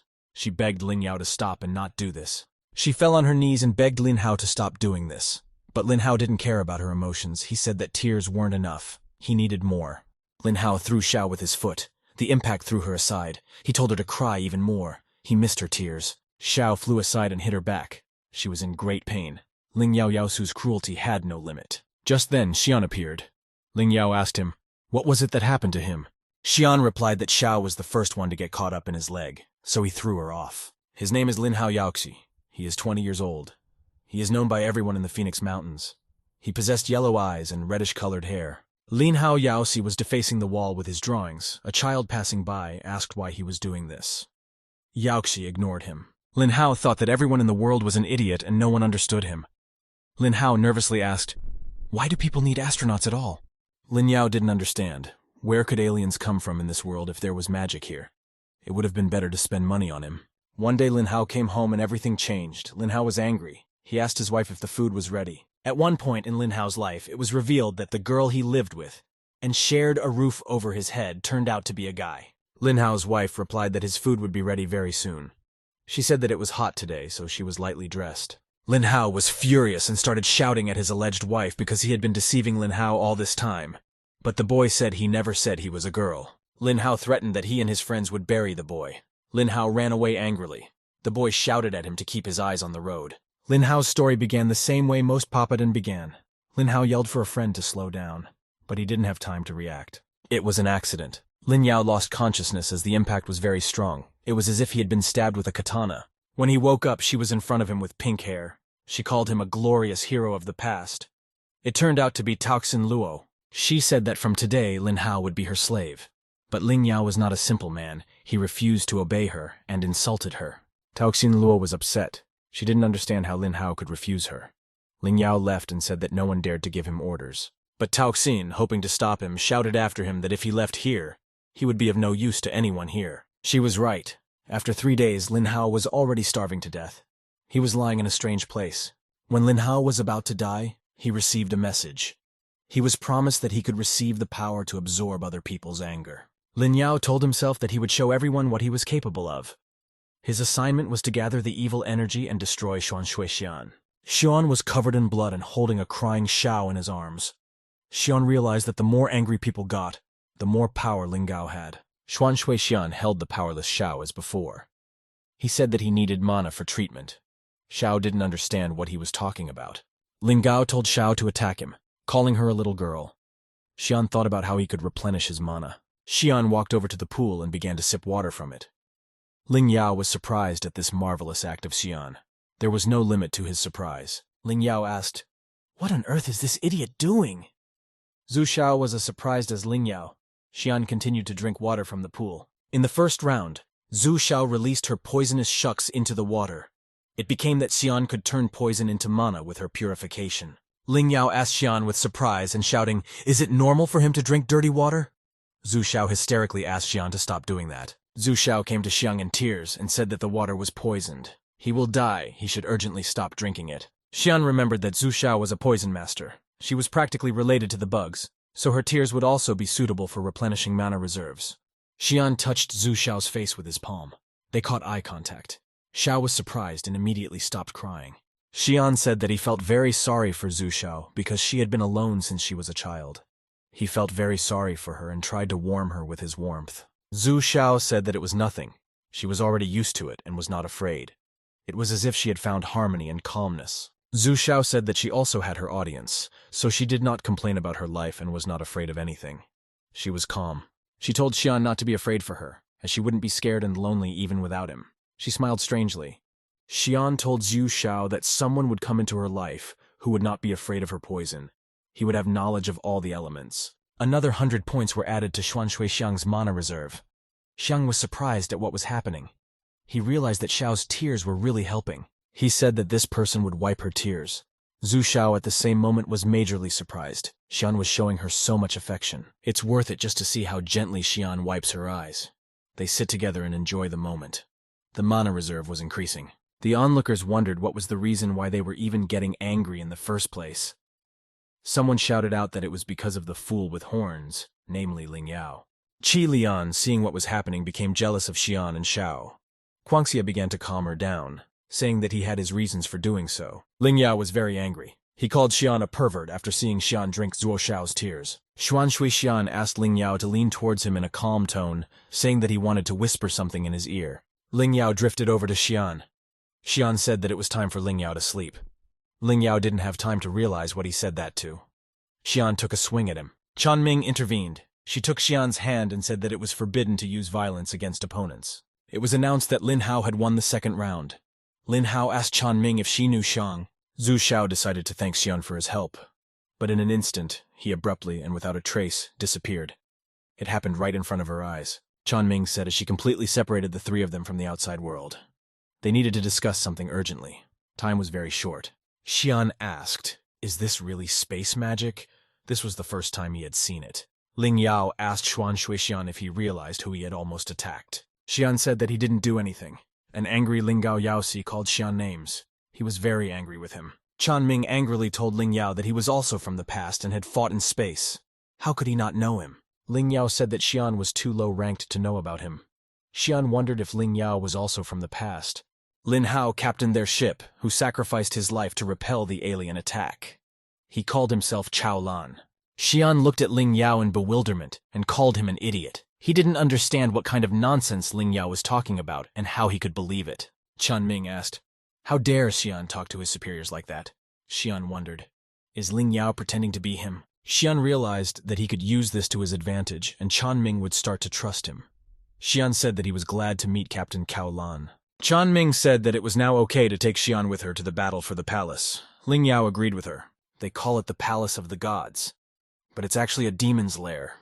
The winner of the lazy man's contest is actually fed to the demons.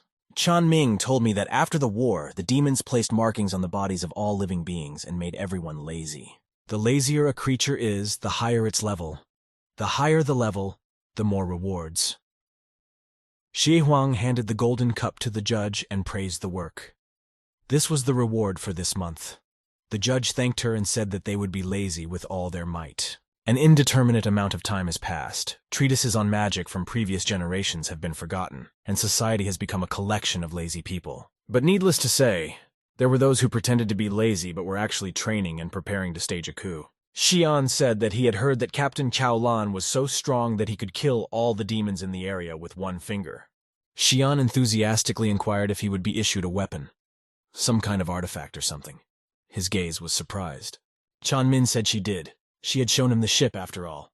Ling Yao got angry and asked why she didn't show the ship to him. Chan Ming told Ling Yao to take his time. Xian realized that not only was Ling Yao pretending to be him, he also wanted to steer his ship. Ling Yao told Xian to follow him, as they still need to pretend to fight. Xian made the decision that he would freeze Ling Yao and start interrogating him. Chan Ming whispered in Xian's ear that if he attacked Ling Yao, the anger in his body would consume Xian. Xian was shocked by what he heard. 3 years ago, Lin Hao was a slave to Taoxin Luo, but he left her and started living on his own. Although he is not a demon, but still evil magic is magic. Chan Ming was watching. She said that whoever is controlling Lin Hao is here somewhere and watching all this. Xian told Chan Ming that he was the real Cao Lan. Maybe she would finally start to trust him after all.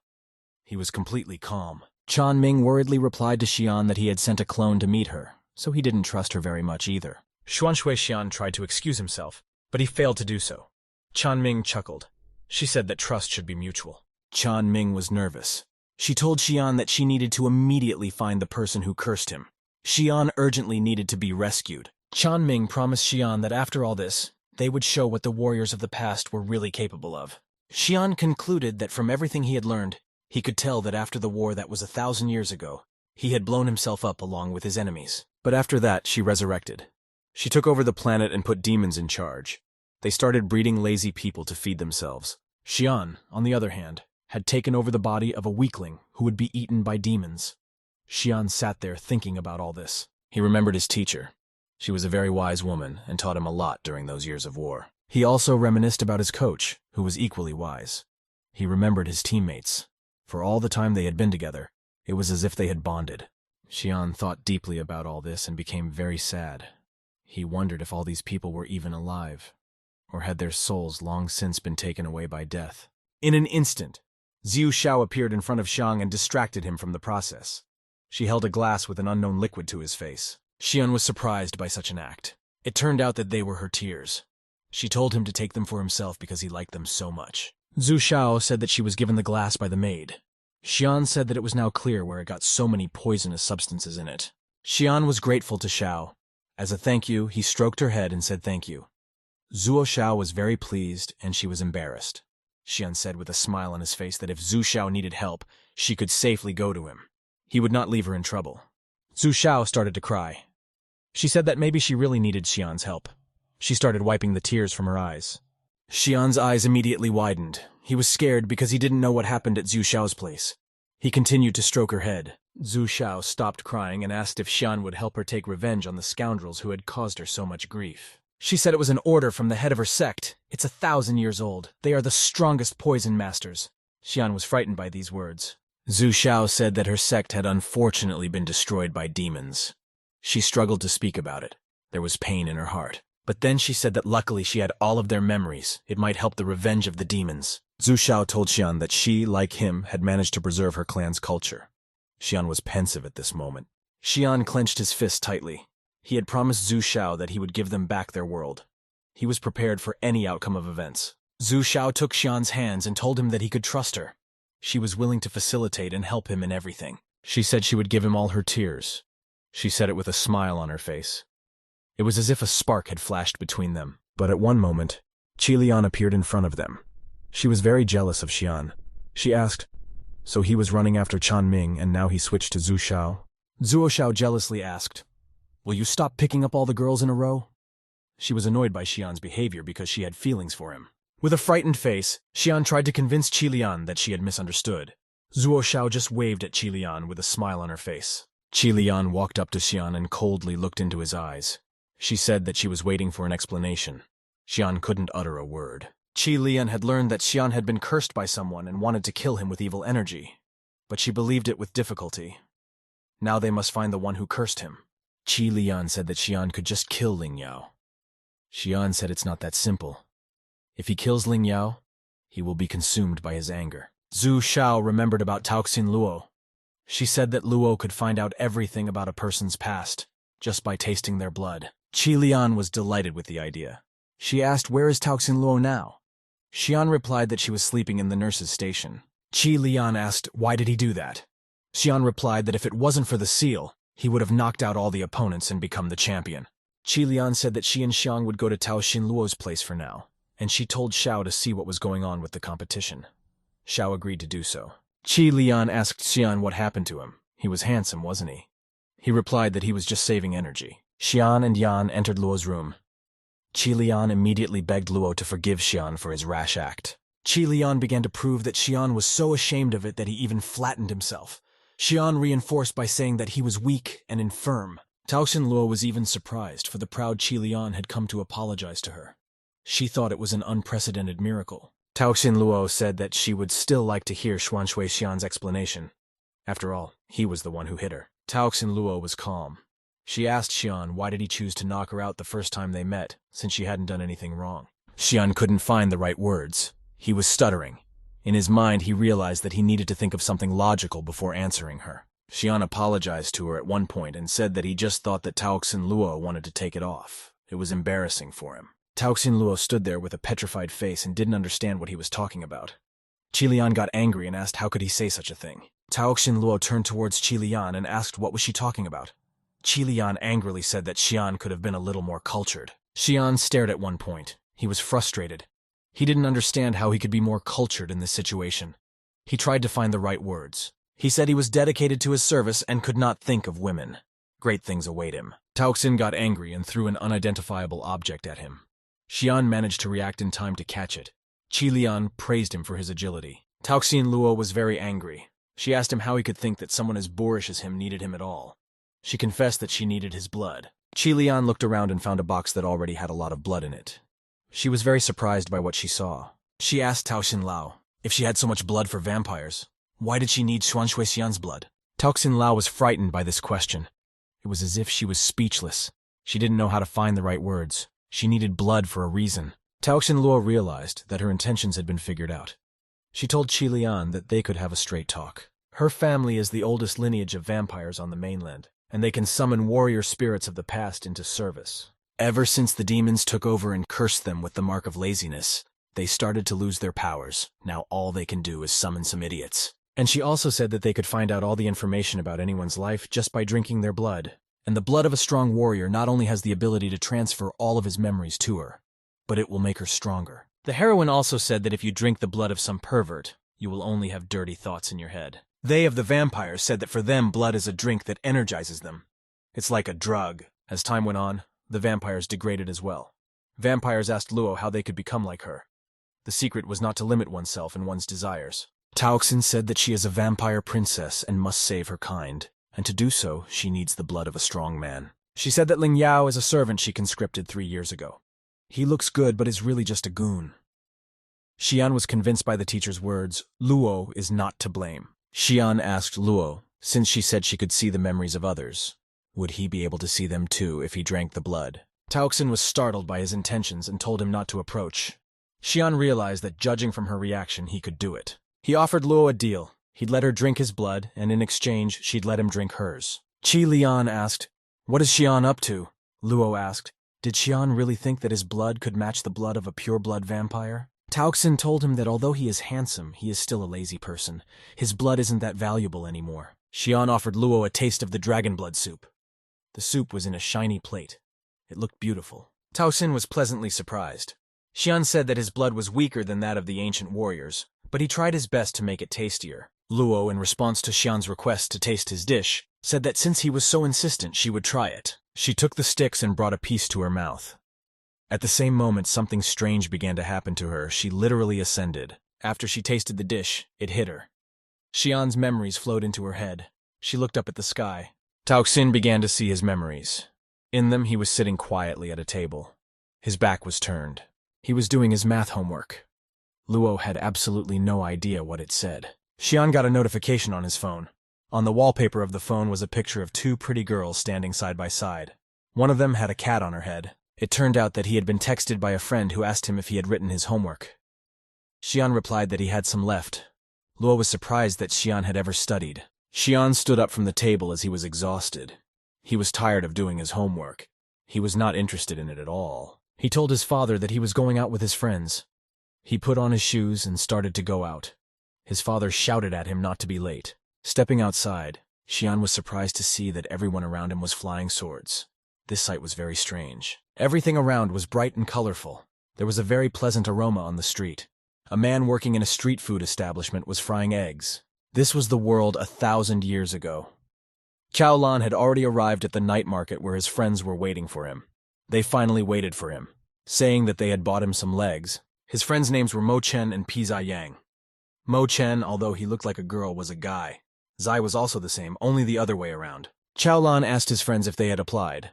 Mo said he would go to the North Country to study magic. Yang said she wanted to go to the dragon school. Yang asked, "What does Cao Lan think he is going to do?" He replied that he would go into the Navy and fly out of the land. Mo was surprised. The friends began to worry. Chen said that Cao would be lonely there. After all, it's all men. Pizai said her father said it was a waste of time. Cao Lan thanked them for worrying about him. But he said that he wanted to see the space, and it was useless to discourage him. Pi said she didn't even know whether to be happy for him or not.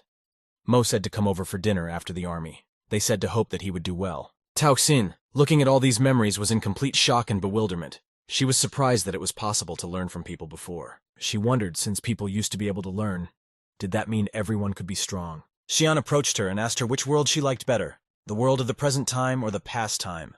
Luo exclaimed that without a doubt the world of the past was much better. There were so many delicious and interesting things there, as well as freedom, but there was no way to go back there. Taoxin was very upset by this, but there was no point in getting upset. Xiaolan walked up to her and said that he wanted to put things back to normal. Luo looked at him. She had a frustrated look on her face. He asked if she would agree to help him in his intentions. He held out his hand to her to form a friendship. Xian promised her that they would go back to their world. Taoxin stood in a stupor. She was very surprised by his words. Luo realized that Xiang could be trusted, because he was offering her what she wanted. She extended her hand to him too. But in an instant, something unexpected happened. A handshake wasn't enough. Luo stood on her toes. She started kissing Xian right in front of Qi Lian. He was dumbfounded by such an act. Yan was as shocked as him and watched from the sidelines. Cao Lan's jealous companion slapped Luo on the head, asking her what she was letting herself do. Xian was still in shock. There was blood flowing from his lip. Luo bit him during the kiss. She said that the vampire's power was with him now.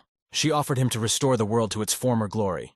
She agreed to his proposal for an alliance. Qi Lian's mind was filled with love fantasies. She was upset by Taoxin Luo's action. She stood to the side and thought. She stood as before, thinking about her own thoughts while Xian told her something. But she didn't answer him. He asked if Yan was listening to him at all. She replied that she understood. It was a necessity. Xian said, that was it. Luo had to pass the blood memory to him. Now he could see a person's memories by drinking their blood. He talked about how he could use healing at the same time so that he couldn't feel pain.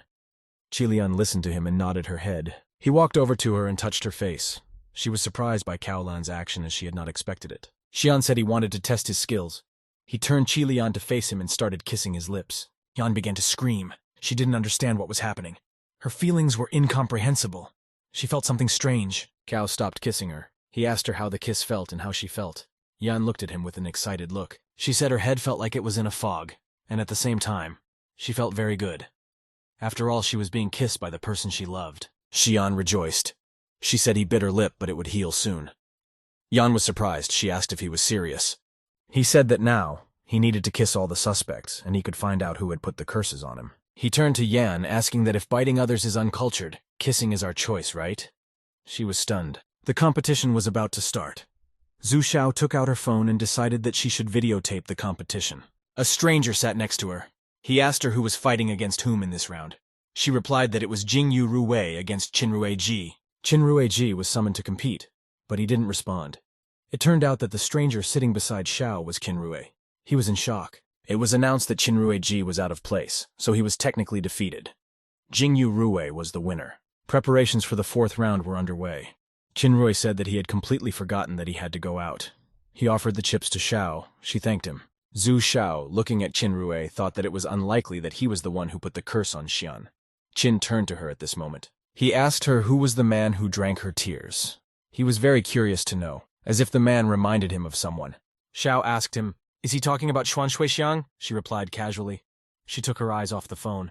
Qinruei learned the necessary information for himself, and thanked Ziyu for answering his question. He adjusted his sleeve. On his hand were inscribed incomprehensible hieroglyphics. He told himself that he had memorized all the things he needed to. He asked Zhu Xiao again, who would face off against whom in the fourth round of the competition. It was announced that the fourth round would pit Yin Ying Ying against the swordswoman Bai Yuan. The swordswoman was on her way to the battleground. She was the second strongest head of the family on the mainland. During the last battle, her skill called Crane Scream had stunned everyone with its beauty. Yin Yin is the most beautiful and calm representative of Yin country. No one could take their eyes off her Sakura hometown. Yin asked, "Are re-judges even ancient?" They could have presented her prettier. She was beautiful, but very bold. The commentator said that now the contestants will wish each other good luck. The swordswoman told Yin that friendship was more important than the competition, and that they could eat together after they finished. She asked her if she wanted a snack. Her gaze was sly and strange, as if she were preparing to do something. In an instant, Bai Yuan abruptly struck with her pepper sword. Her opponent had not expected such a strike. Yin flew to the side. She had not at all expected such harshness and meanness from the swordswoman. And then her heart was seized by anger. Her mind was taken over by anger, and she decided that she would take revenge and strike Yuan even harder. The commentators were filming the battle. One of them said that the smell was just awful and wafted all the way down to them. One of them coughed. Bei coldly asked since it was necessary to make her opponent cry. So she had won this round. But Yin wasn't that easy to defeat. She shook herself off. She withstood the swordswoman's attack and got to her feet. She was able to dodge all of Yuan's attacks. That was the advantage of long sleeves. Yin asked, was this really all Bei could do? Yuan was amazed by Yin's skills. She thought that she must have practiced her flying technique for a long time. Was she really preparing to storm the Temple of the Gods? Yin walked over to Baya. As if nothing had happened, she gently took her hand. For a moment, it seemed as if they were not even competing. She said that she just plain really liked spicy food. She held Yuan's hand as before. She had a big smile on her face. Bai Yuan sipped her tea in surprise. She wondered, is Yin really the same as her? She was surprised by this. The swordswoman fell to her knees and sighed in relief. She rejoiced that at last she was not alone. Yin walked over to Bei and took her hands. She stated that she didn't like people who had calluses all over their palms. Yuan listened to her attentively. She whispered in swordswoman's ear, had she been practicing and preparing for this competition for a long time? She had figured her out. She said that Bai pretended to be lazy during the day, but at night she practiced hard, and that was why she was so good at it. The swordswoman was stunned. The girls almost made contact with their lips. Yin decided to try the tea, which the swordswoman always enjoyed drinking. Yin tasted the tea and said it tasted disgusting. She called it an abomination. She didn't understand how Bei could drink it. Yuan was angry because of the words Yin said. She immediately threw a punch at her. The opponent was stunned. She, from such a blow, began to fall rapidly to the floor while remaining conscious. There was emptiness in her eyes. The commentator was surprised, after all. Bai Yuan had decided to deal a fatal blow to Ying Yin. Yuan was angry. The tea she was drinking was spilled. Yin covered herself so the liquid wouldn't get on her. The swordswoman was very angry. The swordswoman, for her part, was ready to tear and kill Yin. She was disgusted with her. The spectators shouted for them to keep fighting. The commentator said that Yin pissed off the opponent with just a couple of phrases. This is the yin-yang master's power of confusing the opponent. Qin Rui asked, "What was it that she said?" Just then, Shuan abruptly appeared. Zhu Xiao was eating chips and watching the battle. He called out to her. She was surprised and asked what was wrong with his hair. She said she had written down everything he needed. Xian thanked her for her assistance, asking where the participants were. Xiao, stammering, showed him the direction, saying that the participants were in the restroom. Xuan Shui thanked her for her help and said he would head over there. Qin Rui was enjoying the competition while eating chips. After Kaolan went to the participants' room, Zhu Xiao was embraced from behind by someone, covering her eyes. She was startled. It was Qi Lian. She said that Xiao shouldn't look at what was about to happen. Ziyu didn't understand anything. Excluded from the competition, Baiye Yuan entered the competitors' resting room. She was upset by the defeat. Jingyu Rui said she lost and lost, so why resent it? Yuan, in response, just looked at her with a blank stare. Rui said that even if Baiye Yuan won, it was far from certain that she would need the prize. A frustrated swordswoman sat down in a chair and continued to be sad while drinking her favorite tea. She said that Rui's words didn't make her feel any better. At one moment, a message came from Kaolan's group. It became known that after the end of the competition, they would attack the Temple of the Gods. She had hoped that she would find allies here in the arena of competition. But it was all just a hope. It seems that the enemy had already become aware of their plans. Apparently, they were preparing to strike. She continued to ponder with a sad face. Their plan was mass suicide. In an instant, Baiye Yuan suddenly dropped the tea glass from her hands. She wondered, who could she talk to about all this? Who could she trust? She stared helplessly at the floor. Disappointment seemed to be ravaging her heart and mind. She wondered who would agree to help her. Someone approached her and bent down at her feet. The stranger said that Bei dropped the tea and didn't even pay attention to it. Disappointed, Yuan said that it was no big deal. She might not need the tea at all anymore. But it suddenly dawned on her that she didn't know this man. Her eyes widened sharply in stunned surprise. This stranger was Xuan Shui Xian. He kissed Baiye Yuan sharply on the lips while lightly embracing her. The swordswoman was dumbfounded. Xian continued to kiss the swordswoman. She was stunned by this act as before and didn't understand why he was doing this. She took Xian by the shoulders and pushed him away from her. She didn't understand why a complete stranger had decided to kiss her. Xian licked his lips. There was a sweet taste of tea on his lips. He told Baiye that her mouth tasted really good with tea. But Bei was still dumbfounded. She was amazed at Xian's insolence. She thought, how could he afford such a thing? She said that she understood that her beauty dazzled him, and he couldn't help himself. But it was too much. Xian saw Jinyu Rui. He immediately asked her to stop. Without thinking long, Xian walked over to her and kissed her on the lips. Ying Ying watched this picture with surprise. But Yin didn't have to wait her turn for long. Xian rushed over to give her a kiss. Jinyu Rui was as surprised as she was. And then Xuan Shui started running away from them. They shouted at him that he was a pervert, a freak and a lustful monster. Ling Yao Yao Su stood in his way and the girls shouted at him to grab Xian. The girls shouted at him to grab Xian, but Ling Yao knew he had to grab him without them. But then the most unexpected thing happened. Xian had to find out who cursed him. He didn't think twice and jumped on Yaosi. Lin Yao was confused. His eyes were filled with fear and bewilderment. It was as if he realized that Xian wanted to hit him. But it didn't happen the way he thought it would. Xuan Shui jumped on him to kiss him. Everyone was shocked by this act. Qin Rui, Zhu Xiao, and Qi Lian also saw everything that was happening. They stood there with bulging eyes and didn't understand anything. Qin Rui asked the girls if he should come over too. But they shouted that it was definitely not necessary. Lin Yao was angry. He started yelling at Xian. He asked what was wrong with him. This was an embarrassment to him. But Xuan Shui didn't pay attention to the displeasure of the people around him. He apologized and started to leave. His eyes filled with love. He told Swordswoman that they would have tea sometime later. Ling Yao started yelling that he would kill him. He and the girls ran after Sheng. He got nervous and shouted for Yan to save him or else he would be finished. Qi Lian immediately ran to help. She covered her lover's body with herself, telling the others to calm down and let him go. The swordswoman yelled that he was a cheater. Why was she protecting him? Ling Yao yelled for her to get out of the way or he would trample her too. Qi Lian beat her chest and shouted that she was the only one who knew Xian as he was. She shouted that it was not for them to judge him. But while she was doing that, behind her back, Xuan Shui started kissing Zhu Xiao.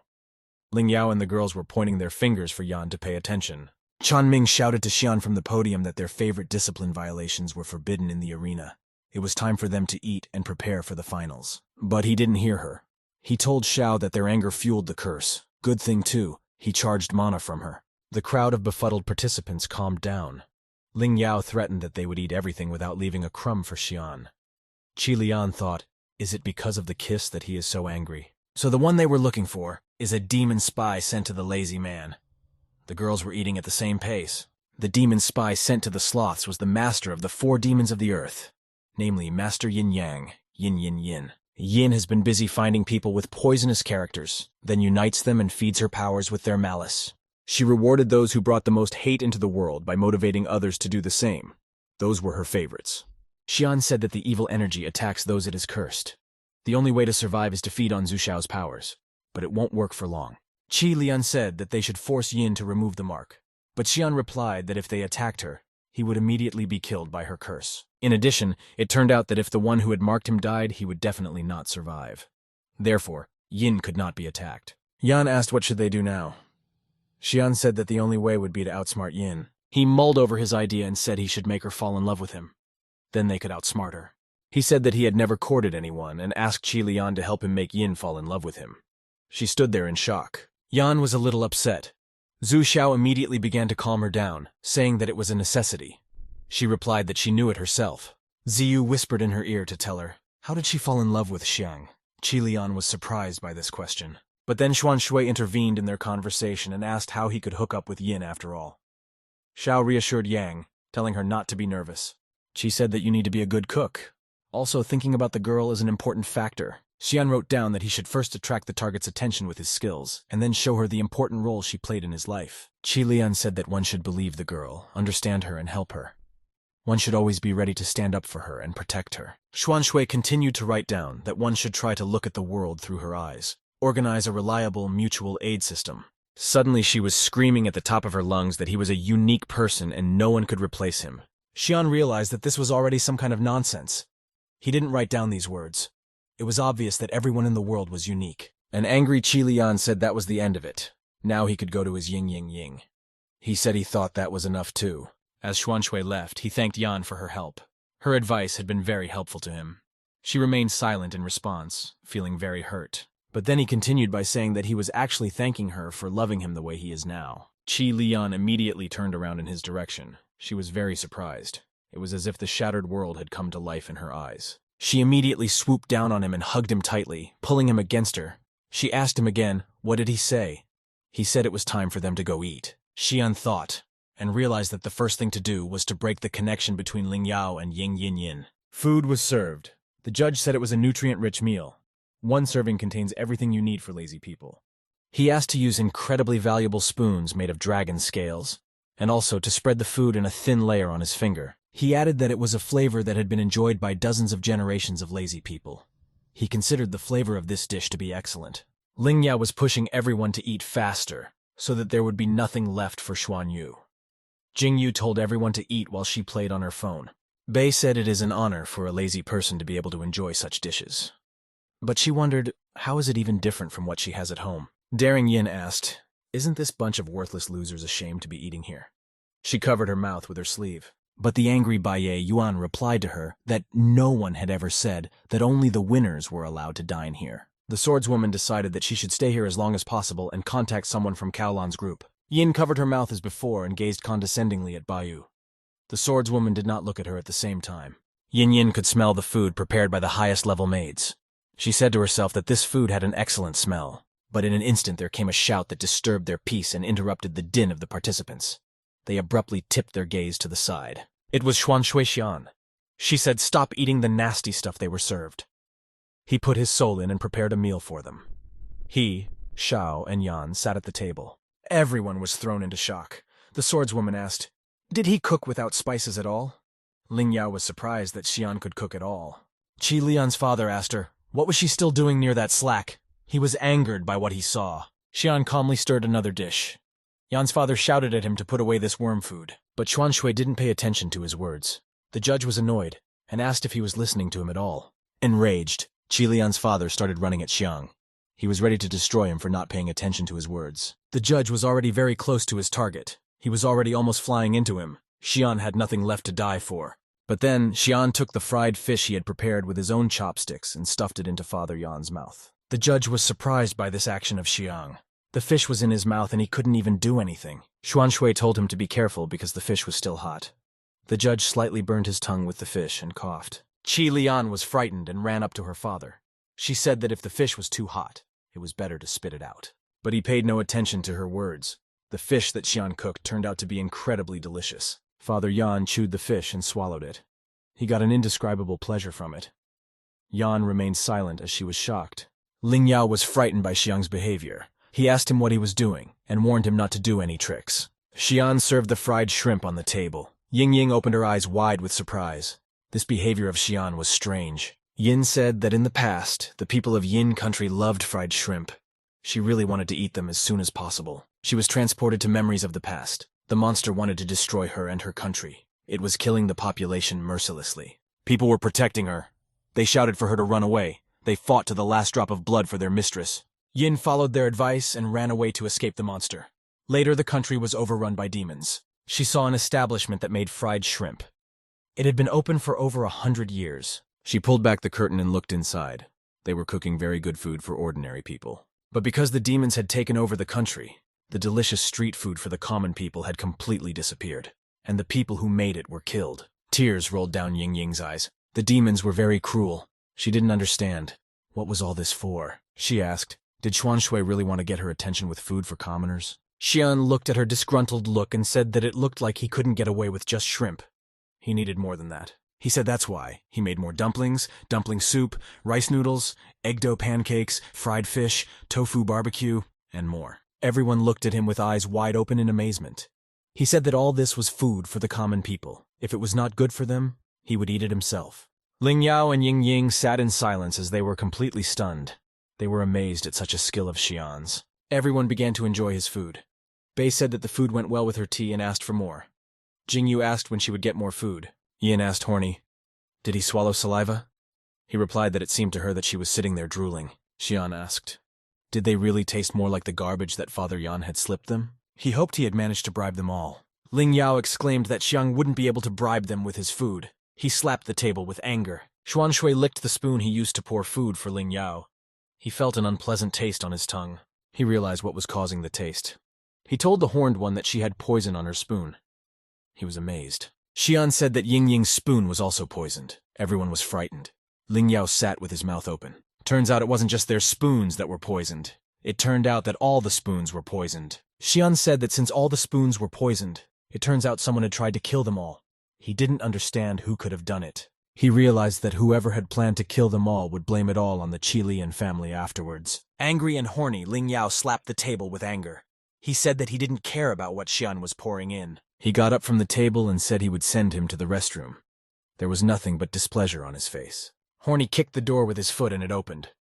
Such swinish behavior on his part was commonplace. He called someone and started yelling that they knew there was poison in the food. Did they want to poison him with the others? He's been written to. Has he decided to be a saint? He agreed to kill Xuan Shui Xian right away, but now he's backing off? He started shouting that Xian was the target of the mission, and the others were innocent. Why kill them? He was told that there were more targets from now on. Anger worked Ling Yao's mind. He began to shout that he refused to fulfill this. He would not do all of this. Those he worked for told him he was a blabbermouth who could do nothing. They asked him who he thought he was. Lin Yao was not confused. He replied that everyone from birth can't do anything. Some people are just luckier than others. Suddenly, he grabbed his heart. He felt a sharp pain that made him want to just fall down and not move. Abruptly, Ling Yao began to spit blood rapidly whipping out of his mouth. He was dumbfounded. He couldn't stay on his feet. He screamed that his organs were rotting from the inside out. He was in a lot of pain. His superiors said that if he refused the assignment, his body would not be able to withstand the energy of anger.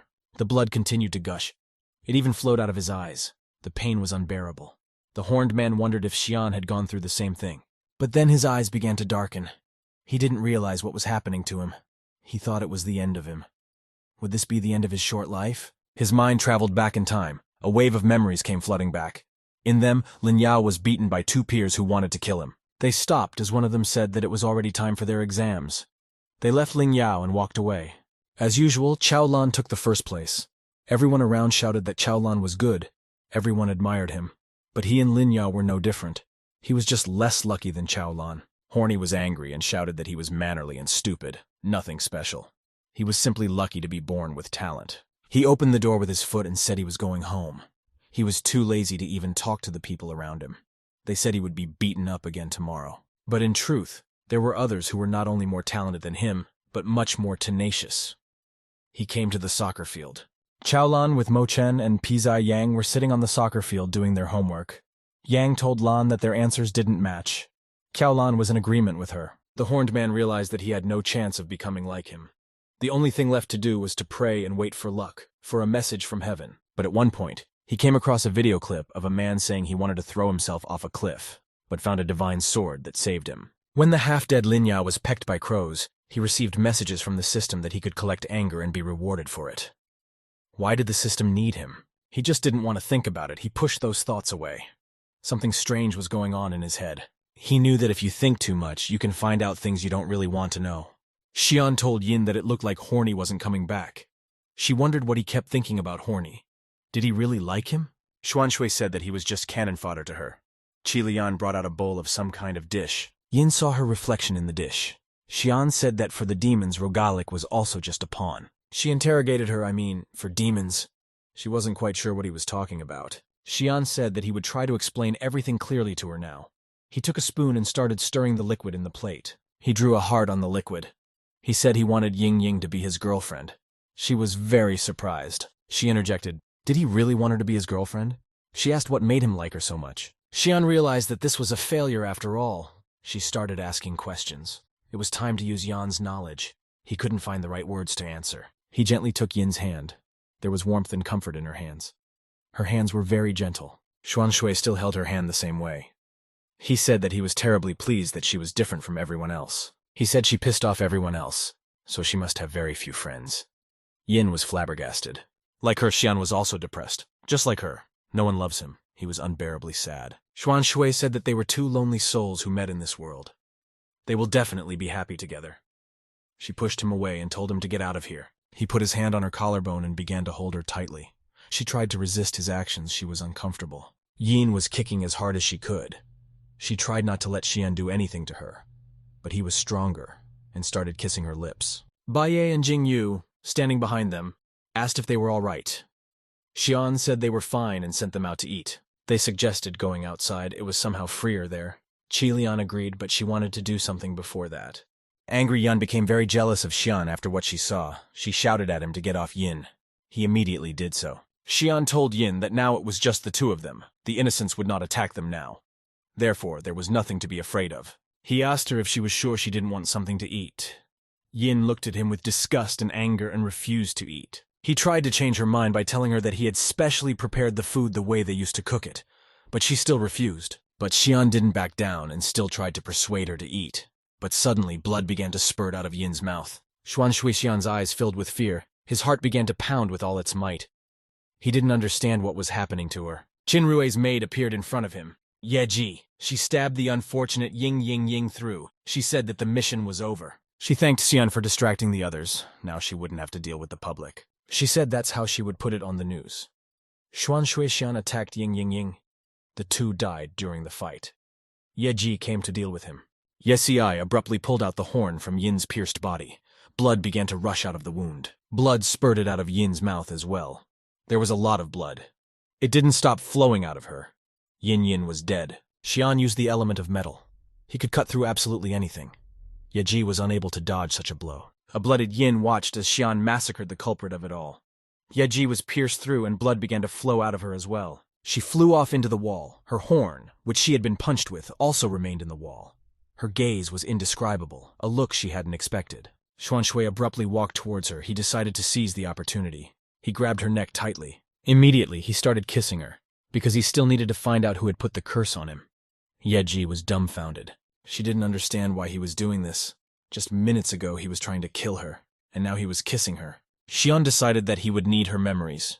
He condescendingly looked into her eyes. He was completely calm. Ye Ji came to her senses and began to kick back and lash out at him. She screamed at him to get away from her, calling him an insolent pervert. Xian was as calm as before. He told her that she was actually an ordinary maid, albeit a high-level one, and had tried to kill the demon lord Ying Ying, Ye Ji exclaimed. She questioned how did Xiang know about demons. Did his maidservants tell him? He asked how the maid dared to attack her mistress in the first place. She replied that Yin was bound to him by a seal. If she died, Shuan would also die, so she should kill her. Yin was very much frightened. Had the demons decided to get rid of her? They weren't just willing to sacrifice her, they want to get rid of her. Before the competition started, Yin had a conversation. She was told that a man had appeared who could bring trouble. She would have to destroy him when she met him. She sat on her knees, blood still on her lips. She realized that to the demons she was a pawn too. Yeji didn't bother to linger and waste time on idle talk. She said that they would already die soon enough. Why would she want to chat with them? Shuan used the element of healing to heal Ying's wound. She was surprised. Yeji, on the other hand, said goodbye to them and started to leave. But seeing the way he was healing Yin, she stopped and was very much surprised. She didn't know about Xian's abilities. She wondered if the wound had healed and disappeared. She stood watching with her eyes wide open. The wound had indeed healed. Yin was pleased with Xiang and smiled at him. Shuan said that as long as he was around, the demons wouldn't kill her. Yeji nervously clutched her head and realized that there was no way she could handle this situation on her own. She didn't know what to do. In an instant, she snapped her fingers. She shouted to her sisters to come to her rescue. The armed girls immediately came to her. Xian hugged Yin nervously and said that he didn't have enough strength to deal with all of them. They should leave. Xian's maids appeared out of nowhere. Qianlei, Cici, and Quanxia. They swooped down on Yeji's assistance. Shuan was very much surprised by their appearance. Yeji exclaimed, "Where did these weak maids come from?" Quanxia shouted that they immediately realized that something wrong was going on here. They decided to help the master. Cici threw her skirt into Xian's hands. She told him to absorb it and replenish her strength. He followed Cici's instructions. Xian was shocked. 1,200 mana points had been added to his strength reserve. He immediately used the element of wind. He made a quick strike at the demon girls. They didn't have time to resist anything. He told them to give him all their clothes. The power of the wind worked flawlessly. The demons shouted that he was a pervert. The wind stripped them of their clothes. The skirts and other clothes of the demon girls were flying around the room. The girls were gripped by panic. Jingyu and Qilian were standing in the courtyard and noticed that there was a breeze coming from the direction of the dining room. Yan immediately realized that Xian was there. It was urgent to find out if everything was all right. Yeji was gripped by panic. She started yelling at the demons. She asked, "What on earth are they doing? Are they traitors?" They calmly replied that they were. She calmly said that only low-level maids would go for such a thing. Did they really want to challenge the entire demon world? Qianlei calmly replied to her that she didn't seem to understand anything at all. She looked at her with a pitying look. She asked Yeji, among all the demons they know, who would be able to compete with Xiang. She threatened that if he destroyed all the demons, there would be no maids left alive either. Yeji became nervous. She asked, "Doesn't she want her freedom back?" Ji looked at her and listened intently. Ji's level has increased. Now she could choose where she wanted to go. She decided to go to the Qinrui family. Quanxia congratulated her on her promotion. Yeji asked her, who was she anyway? She introduced as Quanxia. She had just become a maid. Also, she introduced her sisters. They always went with her. Canlei, the queen of beasts, and Cici, the princess of insects. Yeji looked at them pitifully and said that now they could forget who they were. From now on, they are the demon handmaidens. Quanna asked, who was she herself in the past? Ji asked, was she even listening to her or not? The blonde gently touched her and admitted that she was a demon. Yeji walked forward. She walked forward and didn't turn around.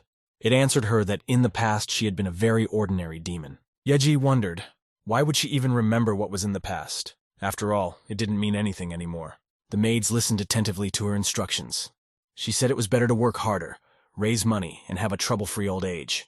Trinity continued to listen intently and absorb her words. She told them not to think that revolution was something noble and noble. She smiled slightly and wondered if they thought if they told the lazy people everything, would they forgive them? Suddenly there was a loud knock on the door. Ji opened the door and Qilian was standing behind the door. She started shouting from the doorstep. What did Yeji forget here? She kept shouting and asked what did she do to Xiang. On her body, Yesiai had a wound bleeding as before. She opened the door and saw something amazing. She told Qilian to look at it herself. She smiled wryly because it was funny. Xian didn't let go of the demon girl. He sat on top of her and stripped her clothes off. The demon girl cried and begged him to let her go. She swore she wouldn't kill him. Yan, seeing all this, began to smile. Jingyu Ruyi was dumbfounded. And Bai Ye Yuan realized why Xian had asked everyone to leave. Xuan held the demon girl's skirt in his hands and didn't know how he could justify himself to the people around him. He stammered. Quanxia immediately began to defend Xian. She asked, why does everyone look at him as a pervert? Bai Ye asked, isn't he a pervert? She continued to defend Xiang's name.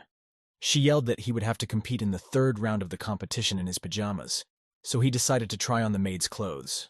Jingyu said there was no question about the clothes, but there was a question about him. Why was he wearing women's clothes? He replied that he wanted to check if the maids had any weapons. She asked if they should thank him, since he was thinking of their safety. He said they shouldn't. Bai Yuan and Jingyu said that they would pretend to believe him. The dragon pervert. They looked at him with a dose of disdain. They asked him how he would explain the fact that he was holding a dress. Did he decide to dress up? He replied that yes, he decided to dress up. He asked if they had anything against it.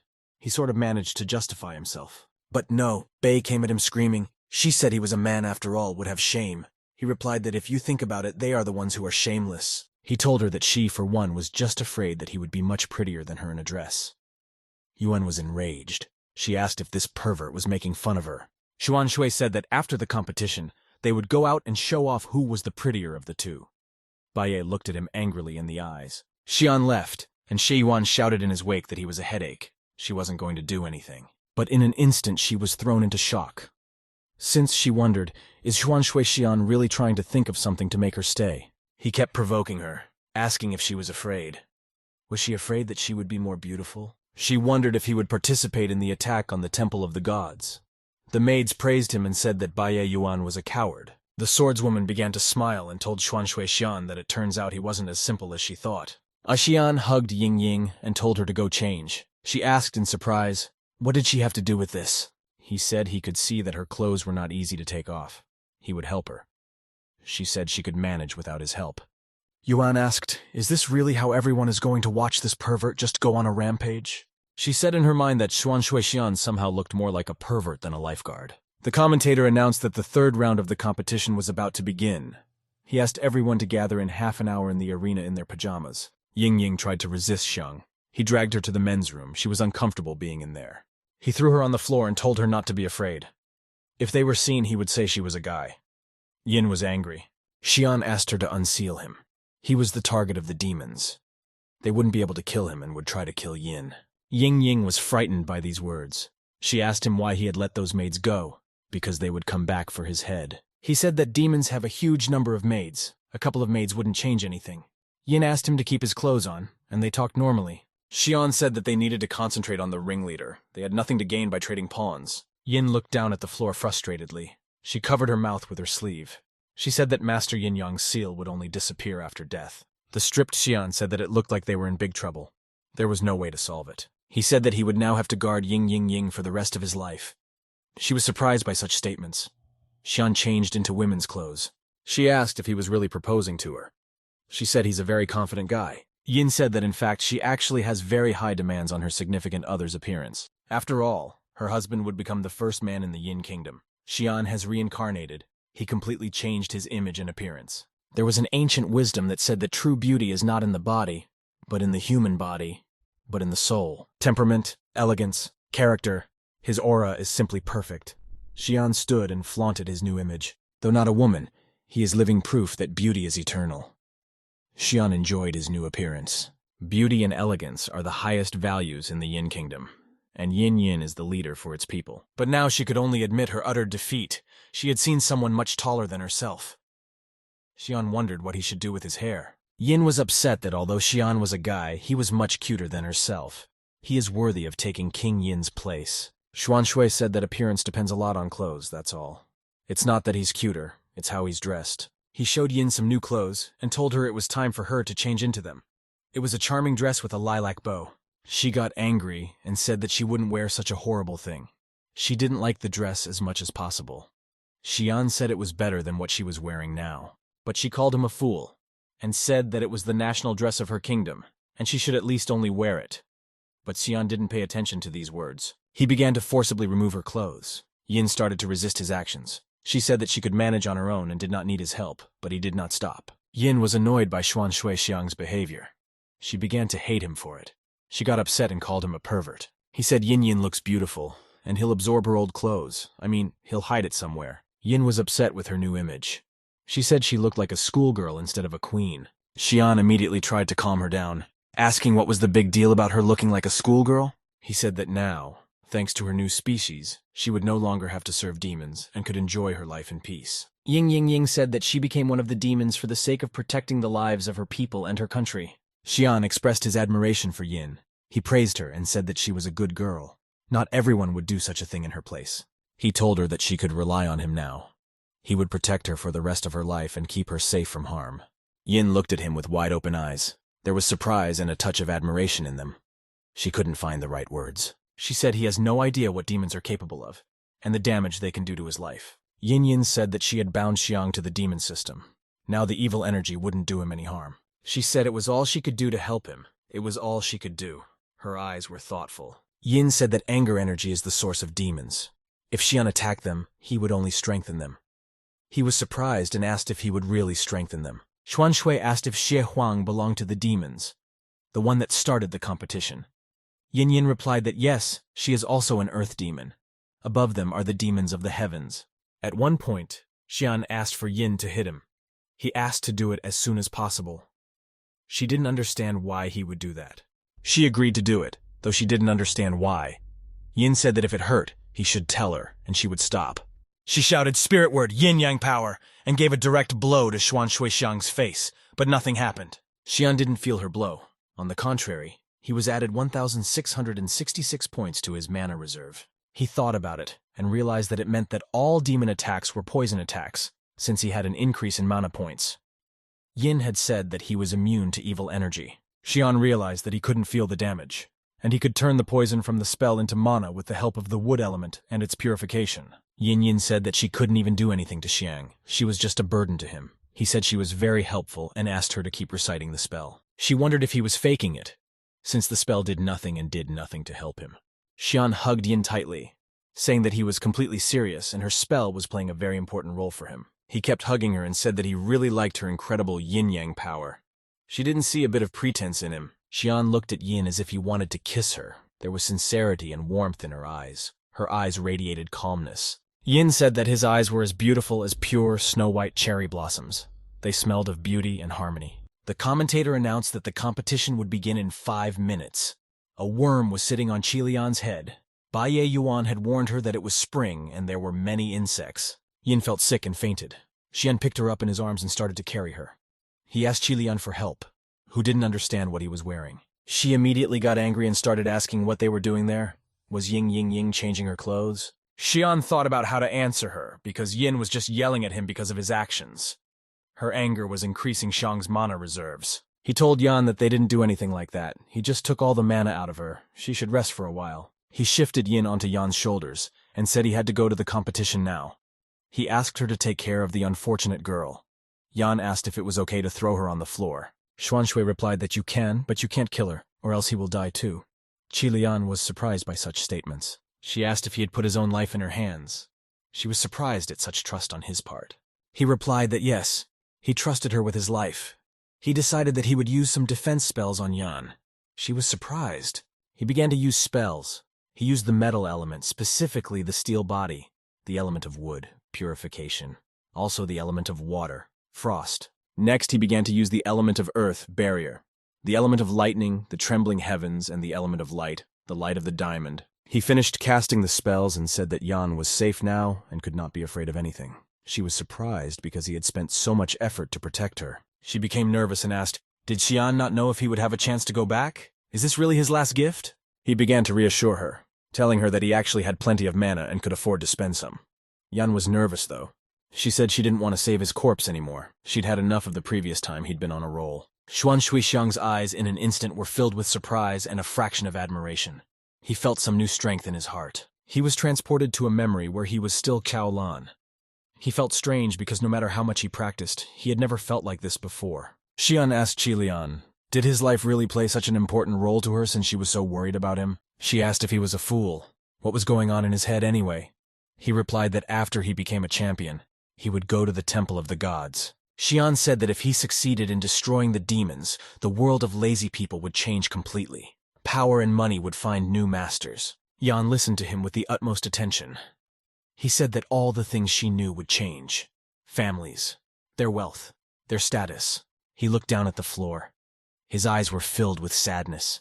He said desperately that even he himself would change. Yan was angry because of such sad statements from Xian.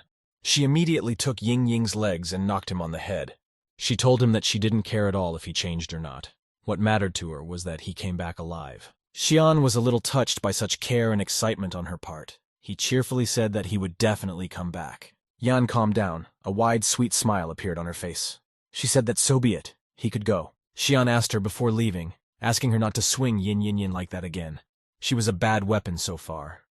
Yan said she wouldn't do that again. Jingyu Rui looked at her phone and milled about. Her brother could take it easy. She had made it to the finals of the competition. She said to wait just a little longer. She would come for him very soon and everything would be fixed. Everything will be just as they agreed. They will serve the gods and spend the rest of their lives together. Rui was transported into memories. She recalled her brother saying he was the champion of the sloths. He boasted of the accolades. He told her he was going to the temple of the gods, and he was leaving the money with her. It would be enough for her for a long time. She looked at him frustrated, holding the bouquet of flowers in her hands.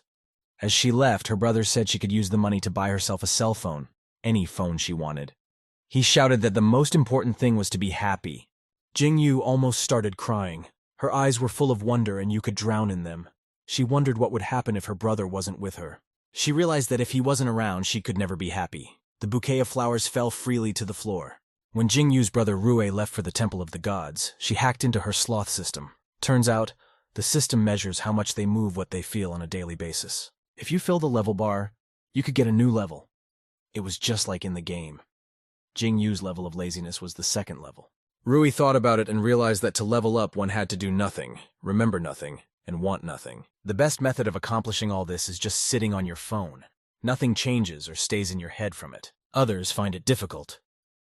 Girls complain that they are bored on the phone and want to climb trees and sharpen their claws. But Jingyu Rui knew that she was not like them. She was a human, and humans have the talent to be lazy. She told herself that as long as she had internet, she could sit on her phone for the rest of her life. Rui had already raised the 18th level of laziness. There was no one in the world lazier than her. People wondered how she could lie so long. They knew they couldn't beat her. But she realized that the only obstacle was that very dragon, Shuan Shui Xian. Chan Ming asked Shuan where Ying Ying and Horny were. He replied that they had gone to the restroom and had not returned. Yan's father suspected him of their disappearance. Shuan Shui asked, shouldn't there be 3 judges? Father Yan replied, what good is that idiot? Chan said Mo Shan went home. She had some business to attend to. The judge said that they couldn't let a 4th-level lazy man win. Even if they had to bribe the audience, they would still make sure that Jingyu Ruyi won. He added that the world was not as simple as Shuan Shui Xian thought. It was time to give up. Xian remained silent. Xian thought deeply. He realized that if he won, he would save Qilian. Her family was on the side of the demons. And if he lost, he would have to give up on her. He and Yan's father had their backs turned to each other. Xuan Shui asked him a question. What did he want him to win or lose? The demons told Father Yan that his daughter was getting stronger and stronger. If this continued, they would have to get rid of her. He may serve demons, but the law is the law. He said he had it all figured out and would make sure she didn't cause any more trouble. Little Yan asked for a book. His mind seized with anger, and he threw a pillow at her to keep her from screaming and disturbing his peace with her whims. He kept shouting at her and asking why she was crying. Qilian couldn't stop doing this. She was resentful of her father. He didn't care deeply about her resentment and disappointment in him. He yelled at her to stop crying and go to bed. Father kept asking himself, should he even care about Qilian? Wouldn't it be easier to just kick her out? A tearful Yan asked her father for forgiveness. She promised that from now on she would be obedient and not upset him. She watched her and realized that if she didn't stop getting stronger, the demons would just kill her. He felt sorry for her. Her father called Yan a fool and said he would try to make sure she survived and enjoyed life. The judge replied to Xuan Shui Xian that he didn't care at all whether he won or lost the competition. But he said the main thing was that Xiang should take Yan and run as far away from here as possible after the competition. The boy replied that he understood.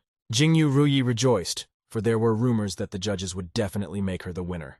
Then she would be able to meet her brother today. She told Xian that she was willing to see what he would pull this time. She looked at him with contempt. He stood in the doorway and told Jingyu to give up since he should be the champion. Rui said that he was just afraid to face her in the arena because there are a lot of people there and he wouldn't be able to just beat her. He replied that she had no reason to fight. He coldly brought his mouth to her ear and said that her brother was already dead. Jingyu Rui's eyes immediately filled with fear and panic. Jingyu Rui was given a warning about going after her feelings. If she didn't stop immediately, her laziness level might drop. It was said that she needed to return to her normal state immediately. She could barely contain her emotions, sweat dripping from her face. She asked Shuan, does he really want to do like Yin? Take her out so that she would hit him and lose the chance to compete in the competition? Xuan Shui said that if she took it as a normal offense, she would hardly be covered in sweat. He said that every year the champion of the sloth competition goes to the palace of the gods and then disappears without a trace. He asked if Jingyu Rui had ever thought about why this was really the case. Jingyu Rui was shocked by his words. Xian said that he was just suggesting that she wake up and look at the situation soberly, but she could continue to live in her dreams. Jingyu grabbed her head and wondered how ironic it was, Xian, that the contest of laziness is a contest of helplessness. He said that those who are interested in the truth are trying to learn more about the world. Chan Ming shouted to her that it was already Jingyu's bedtime. Xuan Shui continued his story. He said that she knew the truth about the world, but you were trying to favor him. The judge was surprised by what he saw. Xian told her that she had definitely suffered through all of this already. There was no point in continuing. Jingyu Rui didn't know what to do. But suddenly Xuan Shui asked, was she ready to join him and dispel all the lies of the demons? She looked at him fearfully. She didn't know what to say. She couldn't find the right words. This proposal could change her whole life. She began to consider the pros and cons of this decision, weighing the pros and cons. She began to think about what she would have to give up. Suddenly, the door to the room was opened by Si Huang. She shouted that they had a surprise for Rui. She, in turn, realized that she would have to give up the competition. Huang said that Mo Shan had gone home, so they decided to introduce a new judge to her. Rui was silent and didn't know what to do. Zi said that the new judge was the champion of the previous sloth competition. Xian and Jingyu looked at her with particular surprise. The new judge turned out to be Jingyu Shi. He shouted to Rui that he had finally returned to her. He took off his hood. He said with a smile on his face that as they had agreed, they would now be able to go together to serve at the temple of the gods. Jingyu Shi stood before the demon and said that he was still thinking, how come? In their world you can do nothing and have everything. It turned out that they were being fed to slaughter. Heaven demon Hao Kunshuan said that she was surprised. He was the first one who didn't cry when he heard about it. She said that tears would not help him. Hao said he only woke up 5 years ago, and during the ancient time of war, he and his sister were hiding in a battleship. She said that he was from a world where power was more important than anything else. So why did he not care about his own life? She looked at him in surprise. Jingyu said that all he did was work, and he had no time to think about it. He recalled the boss yelling at him to do his work faster. He recalled that one day, he was yelled at by his boss at work as usual, and then they were, all of a sudden, attacked by aliens. He asked if she knew what she had immediately thought of then. Hua asked about the fact that it was time to run. Jingyu Shi said no. He thought about how he wanted to die soon and not experience all this hell anymore. He didn't want to work ever again. His sister, Jingyu Rui, immediately started screaming in panic and trying to bring Shi to his senses. She screamed for him to wake up. They could hide in the cryogenic chamber. He felt sorry for his native silly girl. Rui hadn't given up hope of saving her brother. She'd told him to hang on. They could still survive. But he hadn't wanted to live for a long time. When he woke up, the world had changed beyond recognition. Everything around him had been transformed. Everything was beautiful. Shi was carrying his sister in his arms. When the door opened, the surrounding people began to say that these were people from the most ancient times. Si Huang suddenly appeared in front of them. She smiled at them, telling them that they were on the mainland of lazy people. She said she would join them to the lazy system. They would have to lie down and do nothing. For this, they would receive money and gifts. She said that for ordinary working people, the mainland is a paradise for lazy people. Even though he would be eaten, he still had a couple of years to enjoy himself. He asked that the demons try to swallow him whole so he wouldn't be in pain. He thanked them. Hua looked at him without emotion. She gently clung to Jingyu Shi and exclaimed that he was the one they wanted. Therefore, they would let him live and not eat him. Shi was surprised. Demon Bai Hefeng agreed with this decision. He asked what He Jinyue thought. She replied that she was talented and should definitely be kept. She said that according to their information, the traders would start next year during the sloth competition. She said that Jingyu would be able to destroy the morale of their enemies. Jingyu Shi wallowed in memories. He realized that all of this was finally behind him, and he could enjoy life with his sister. Jingyu Rui rejoiced that it was really her brother. She rejoiced that he was alive. He shared her joy. She said that Xuan Shui Shan lied to her about him being dead. He is just being a simple blasphemer, and people like him should not be believed. He added that he could not be trusted under any circumstances, no matter what tricks he used. Rui listened to her brother with tears in her eyes. He gave his sister confidence, saying that she could definitely win the sloth competition. Shuan took a swing at them. She covered his sister with himself and shouted, "What is Shuan doing?" But he at the same moment jumped on top of them. The Rue family were lying on the floor. He covered them with a sheet and started licking C's finger. They didn't realize what he was doing. Shuan bit his finger, so much so that it bled. She asked him to stop doing that. He was in pain. Xian began to read his memory. He said that he thought that Jingyu Shi was one of the demons. That was why he started biting him. But he added that it appeared that Jingyu was just agreeing with them. Shi looked at him and was stunned by what was happening. Jingyu Ruyi immediately began to cover her brother. She started shouting for Xuan Shui not to dare touch her brother. Shi Huang exclaimed that Xuan Shui Xian had used violence and was now disqualified. Jingyu Rui had won. Xian looked at Shi and Rui and realized that one was a past champion and the other was the present one. He realized that there was something wrong here. He asked Shi Huang just how much money was spent to raise these two. She didn't know how to answer him and asked him if he wanted to buy the champion seat. Either way, he was too poor. And they were role models for all lazy people. Xian stated to her that he was taking them hostage, and in case he wasn't declared champion, he would kill Shi and Rui. The commentator announced that something unprecedented had happened at the competition. Xuan Shui had kidnapped 2 champions after disqualifying them. Quanxia and Qianlei were dumbfounded by what they heard. People were shouting that this abnormal person should be killed immediately. They shouted, "What does he allow himself to do?" Bai Ye Yuan and Zhu Xiao were astonished. Ying Ying asked what was even going on. Qilian replied that Xian kidnapped the champions and said he could kill them. Shi Huang was nervous. She asked, was he really willing to do such a thing for the championship title? He said that only if he won, they would get away from Qilian. Huang asked if Xian thought that the demons could easily take his beloved Yan hostage. What would he do then? Suddenly, a demon monster appeared in the arena. It took Ying and Qilian in its hands, holding them tightly in its fist. Everyone in the surroundings was dumbfounded. Yin realized that the monster was Ruo Xiao, who had once tried to kill Xuan Xian. Xiao told her that she could show her loyalty to the demons by helping them deal with Xiang. But now, she lost the chance of her salvation. He began to clench her tightly with his fist. Yin screamed in pain, blood gushing from her mouth. She told him that the demons had killed her family. She would never serve them. She looked menacingly into Ruo's face. She suddenly felt someone touch her thigh. It was Yan, she touched with her tail. Yin said this was no time to joke around. Qi apologized. She said that although she had promised not to touch Yin Yin's body again, she would have to break her promise. Xuan Shui threatened the demons that if they didn't stop, he would kill the hostages. The girls cried out for help. Xian, without any panic in his speech, asked if the demons had thought of a certain snag. He wondered if they thought he could use protection spells on the girls, and they would be able to escape Xiao's grasp. Qilian used the fire element against Ruo Xiao's demon. Shi and Yin managed to escape from his clutches. Yin flew out of Ruo's hands and flew upwards. A lot of his blood splashed on her. She didn't realize what was happening. Xiao was stunned. He had eaten a bunch of people to restore his body. And now the same spell would kill him? His huge body dissolved, and he became a small demon that posed no threat. He was falling rapidly downward. He tried to figure out what was going on and how his body could have been destroyed by the spell. He wondered what was causing it. Qilian managed to catch her partner. Yin was covered in blood. Her clothes were tattered, and she was terrified. Ruo Xiao realized that this was the beginning of a rebellion. Yan said that she felt as if power was flowing out of her. It seemed to be the work of Xuan Xian. Only he is capable of such a thing. Yin is also covered in this power. Her body has become stronger. Yin, in anger, lashed out at Yan. She asked, did she use it as a club? She yelled that she had stained it with blood. She agreed that she had gotten blood on her, but she added that it was the blood of her enemy, who wanted to kill her. Qi gently put her arm around Yin's waist and asked if she enjoyed being a weapon of vengeance. They both smiled caustically. She said she really liked it, but asked her not to do it again. It was too weird. Lian understood her.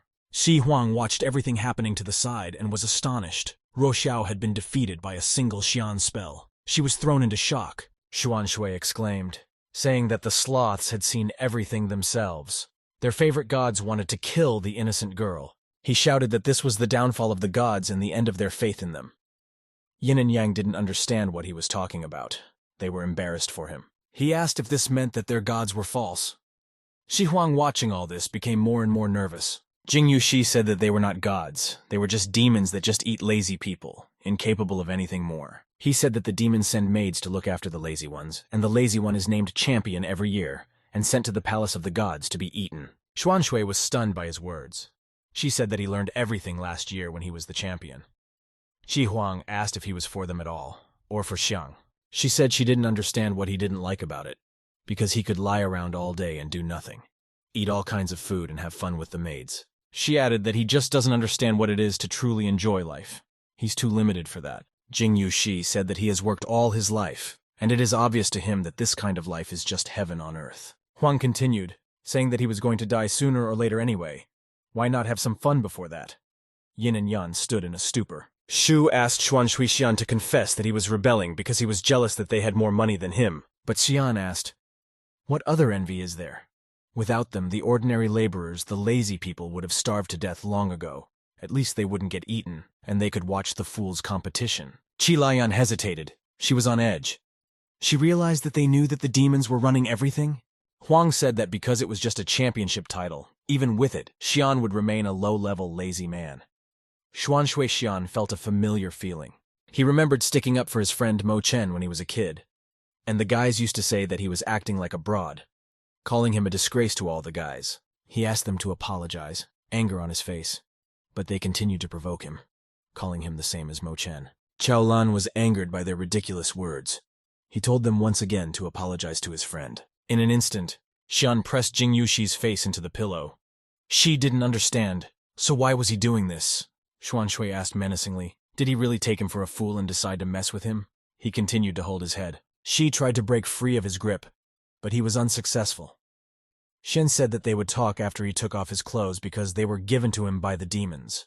Xuan Shui shouted out loud that this world was ruled by demons. They are the ones who decide whether they live or die. Demon Jing Yue said the coordinates of the target: 664, 34, 27, 06. Heaven Demon Baiye Feng used the Heaven's Kara Heaven magic. He hit the coordinates Jin Yue gave with it. Xuan Shuixian stated that today was the day when they must choose.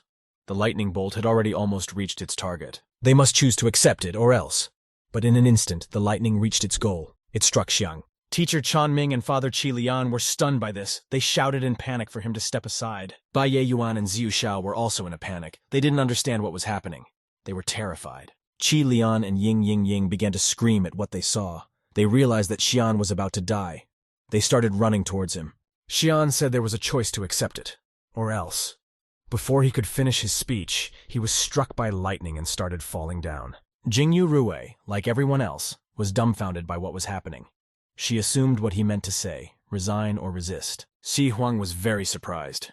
She realized that this was Baiye Fengsan's heavenly sword technique. This technique is capable of cutting through space itself, just the incredible power of a heaven demon. She admired this technique, but it takes a lot of effort to use it, which means more laziness next month. Shi Huang looked at the floor with a tired look. She realized that the people now knew the truth. It was not a fact that the people would be as obedient and lazy as they had been before.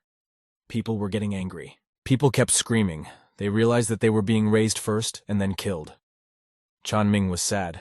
She felt sorry for Xiang. He had sacrificed himself to tell them everything. But a horny man from the crowd shouted that it was still better than working every day and complaining about the hard life. Someone said that if he was from a rich family, he would definitely become lazy and earn money by doing so. People said that Jin Yuxi was right. Everyone would die sooner or later. Chan Ming heard all this talk and was very surprised. She wanted to save the mortals. People who are ruled by demons. But they don't want to be rescued. People began to slowly disperse. They said they didn't care about all those lazy people anyway. Chan Ming slowly walked forward. But then, she felt the ground beneath her slightly vibrate. She heard someone's voice. Qi Lian ran to save Xian. She was tearing because of all her strength.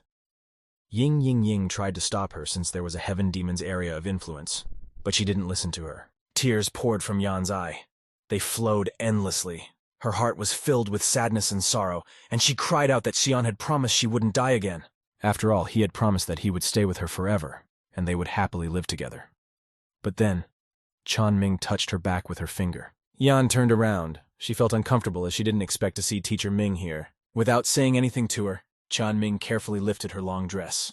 Qi shifted her gaze to the dress. Underneath her dress was Xuan Shuixian. He greeted Yan. She couldn't find the words as she was too much surprised. Ying Ying asked, how was it possible since he had just been cut in two? Her eyes were indescribably wide open. He got out from under his dress and began to explain that he had long ago put the clones in their places. He said what he wanted to say and ran away. He said that he was not a fool to try to prove something to others with his death when he was not listened to. He said that Manhwa wanted to go to the palace of the gods with teacher Chanming. Yin was screaming, "Isn't this pure suicide?" The teacher at first remained calm and silent, but suddenly she started yelling that they had no other choice. She said that even if they all died in the palace of the gods, it would lay the foundation for future resistance. Shuan walked over to her and, putting his hand on her shoulder, said that she definitely didn't need to sacrifice herself. Chanming inwardly felt very anxious. There was fear in her eyes. Shuan said that he had already prepared everything a long time ago. Yin said that the demons of the heavens had known of their plans for a long time, and they had prepared and were ready to meet them. Xuan Shui asked, what was she talking about? Did she really think that he would go to die with them? She asked, what was he even going to do? Yin said that the entire 4 demons of heaven are now in the temple. What should they do now? Xian said that they need to catch their leader. She asked, is it really that simple? Yan said it was time to blow them apart. Xian asked for permission to introduce. He introduced the deputy captain of the Lan group, Min Yue, skilled in the use of space magic. Yue greeted everyone. Qi Lian, an expert in fire magic. Yin Yin, the master of yin yang, is a master of the spirit word. He said that she is his accumulator number.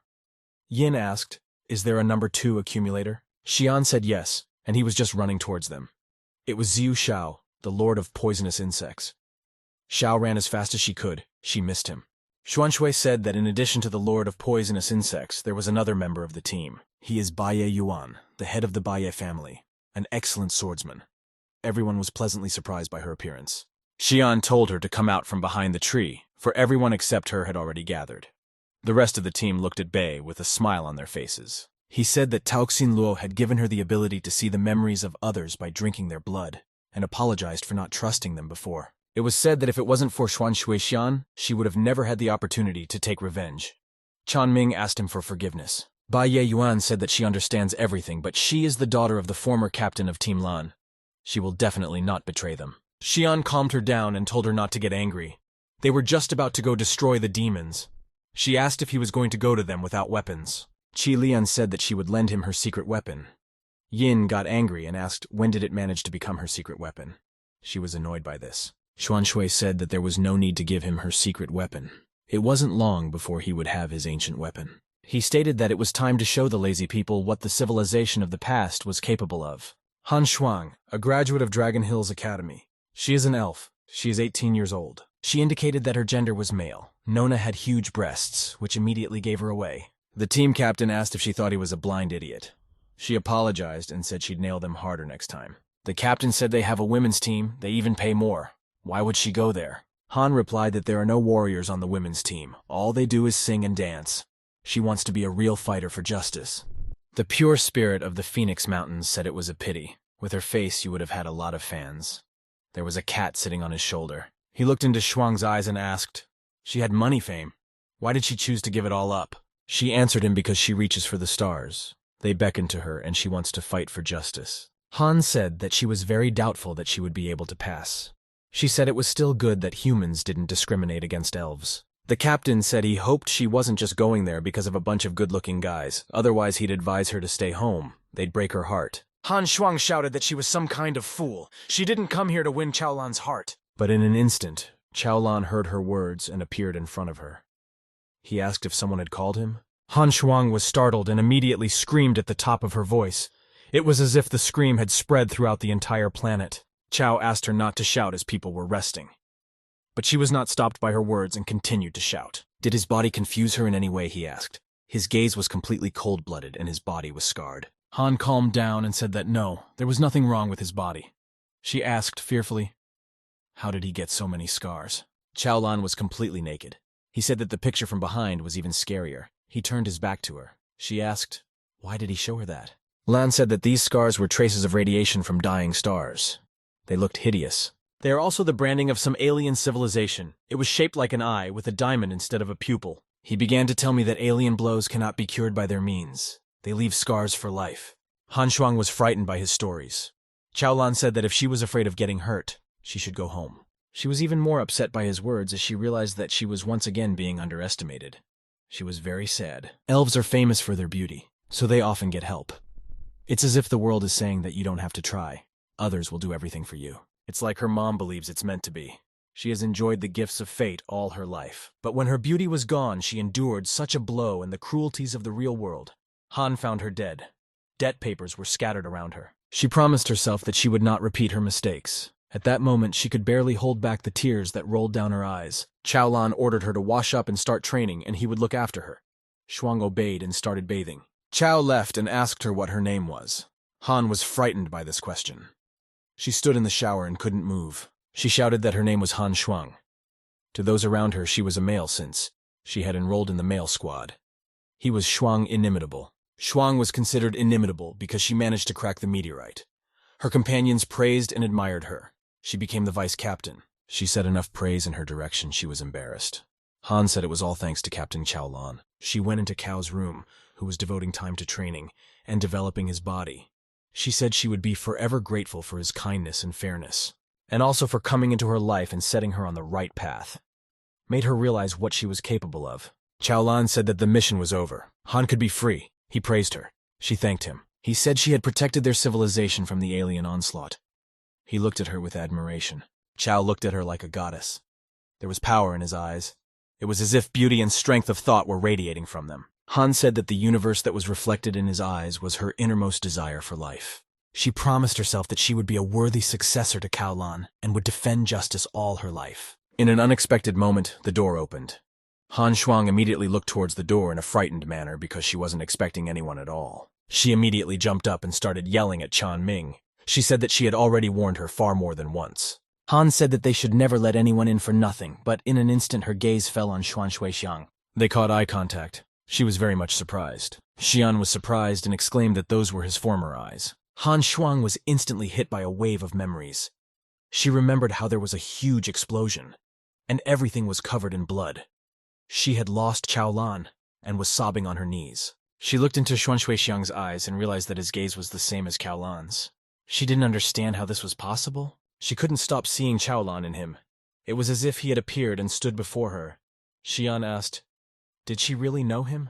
He said that Han really did look like the best of her soldiers.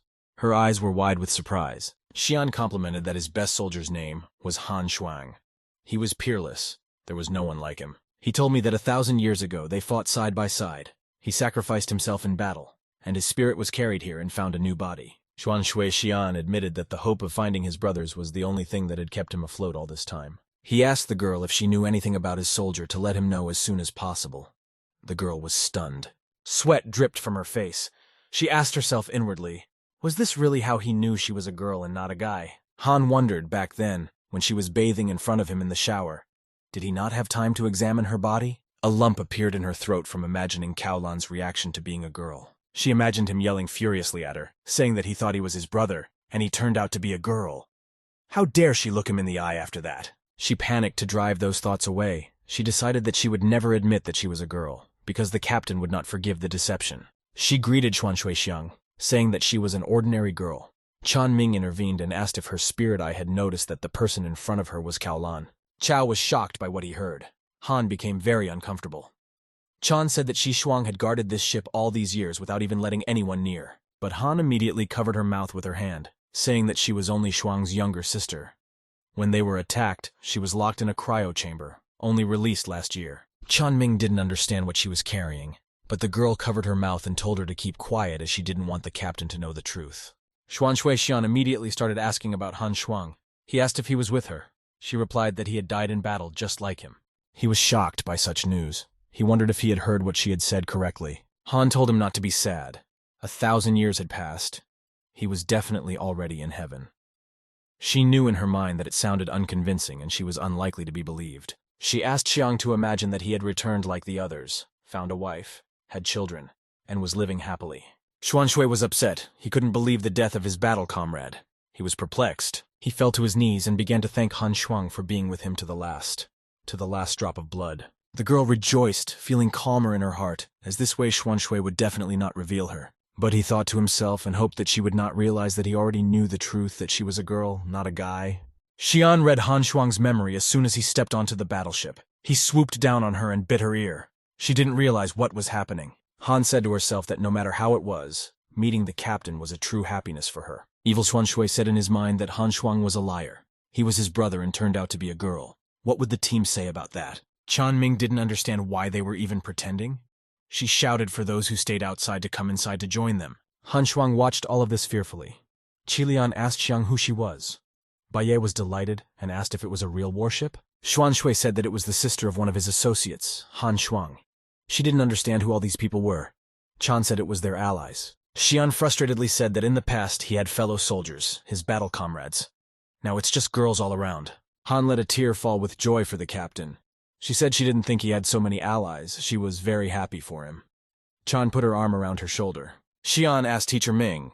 After all, her space magic can hide anything, right? She said yes, but it takes a lot of energy. She was immediately alert, and asked fearfully what was he implying. She guessed what he was going to do. He said they could capture the demon leader and attack as a group, take the demons by surprise and blow her to smithereens. But Chan said that she could help them with teleports, on sharpening a monster of that level.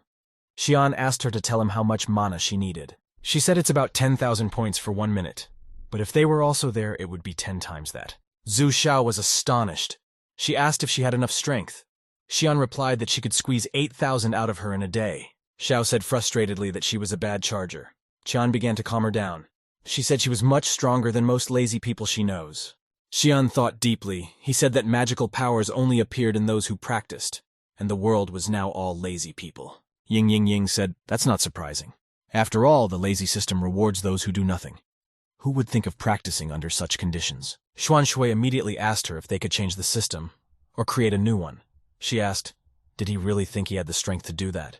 He thought for a moment and said confidently that he certainly wouldn't have the strength, but he had someone in mind.